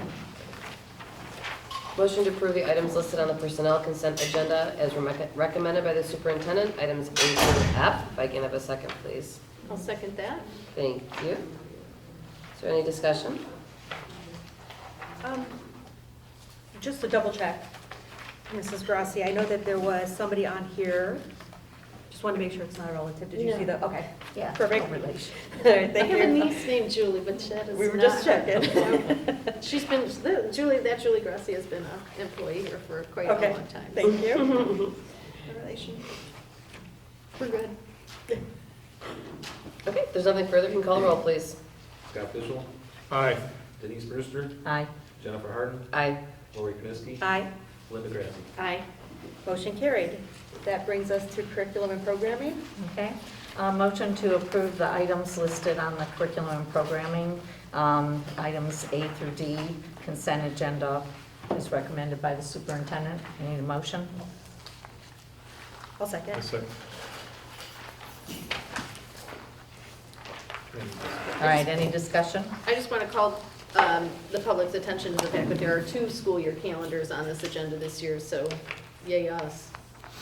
Also to that note, the attachments have changed since we initially published the agenda on both school year calendars. We changed the First day of kindergarten orientation, welcome from A through M to A through students with last names A through L, and then M through Z on the second day. So that was that was some change in those two. But the days are all the same. Nothing in the days have changed, just when specifically kindergartners for each of those years. Good job. Okay, all right, Mr. Placco, take the roll. Denise Brewster. Aye. Jennifer Harden. Aye. Lori Kniske. Aye. Linda Grassi. Aye. Scott Fishel. Aye. Motion carried. That brings us to the consent agenda for buildings, grounds, and operations. So we have items A and B, and I'd like to pull each of those out individually, just because, just a quick discussion, what's going on. This is, Before we go into discussion, Yeah. can we get a second? Second. Right. So. Oh, you did? That's correct, no. So if you want to separate them, we need to make a motion to separate them first. okay, so I'll make a motion to separate items A and B and to discuss them separately. Because Is there a second? Because it's a consent agenda, any board member can ask to separate something out. You don't really have to actually motion a second to separate. Okay, So we just can pull it out. We can just have our discussion and then we'll just Just clarify that we vote vote on on each one Good. individually. Perfect. So just a quick overview, I would ask that, I'm sorry to interrupt one No, more go time. ahead. Do you need a second, Mr. Placco, before we have discussion? Did you get it? I'm not sure who's second, so we'll. I'll second. Thank you. Sorry. okay, no, thank you. Okay. Okay, we got it, eyes across. We have. Okay. Okay. Okay, these are change orders to the construction and the vestibule, and I would imagine that someone knows what happened here as to why change orders were necessary? Yeah, we were gonna discuss the buildings and grounds, obviously, we didn't have. We didn't have the meeting, right, so here we are, we're discussing it now. So the architects, for the first one is a change order to demolish and replace the ceiling in the main entrance of Melridge. So we typically always board approve all change orders because it's a change to the construction contract, and we had to do this work over winter break. So originally, the then designs spec'd out to just patch the ceiling where the, because there was, if you remember in Melridge, there was a second set of Right. kind of like doors in there, and after kind of looking at it, it's like, there's no way you're gonna patch and fix this and make it look anywhere decent. So we asked for pricing to just, let's just do a whole new ceiling in that front entryway. So that's obviously a no-brainer, right? And the second one's a little bit larger item. Right. What happened there? So the second item, so we have a key fob system. We had Doorway. discussed this in a previous building and grounds meeting in terms of putting key fobs on more doors. As they're doing this secure vestibule, we asked that they would give us pricing for the key fobs for all the additional doors and not necessarily just the one with the security vestibule. Okay, so it's all the doors. So it's I was gonna say 11,000 seemed like a big Yes. number. So, so we are looking to put key fobs on all of the, significantly more doors up here, not all of them here, because I don't know how many there are. This is actually for Buckeye. Yeah, but this one will be for Buckeye specifically. So Yeah, so these are all the doors at Buckeye, had all the different entrances. Right, right. There's currently no key fob. If you look at Buckeye, there's a front entryway on the left-hand side where a lot of people go in and out, but we're trying to eliminate keys as well, because we're gonna have an ID badge, so we can Well, track who's going. and it's a in better out. safety measure. Right. As the sheriff's department found out, when you were talking with them about these other things, what they found out was without the improvement of the technology, someone could actually open a door with a different device. And so these kinds of devices narrow that down, so that's less likely to happen. So that's a great use of money, right? So. And we did run it past our technology director, John Renwick, who uses a different vendor typically for this. He said the pricing was pretty much in line with what he would expect. Okay, great. So So that's do all we I need to have. separate them? Well, sorry about that. I put them both together.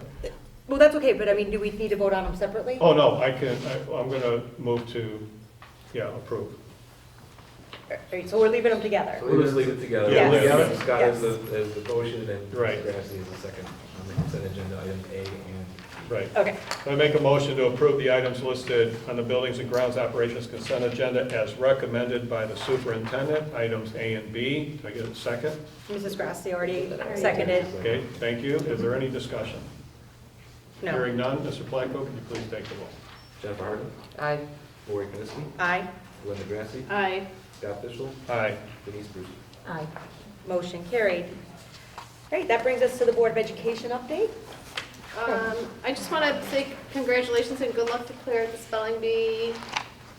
I love the spelling bee. I say it every year. My son was in the spelling bee. He was district champ. It was I just love the spelling bee. He won on the word weasel. What was the winning word?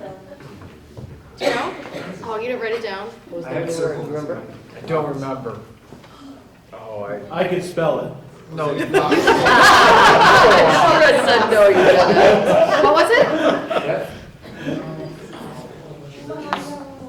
Was it no, what was it? Insubordinate? Insubordinate, maybe? Really? I could have spelled that. It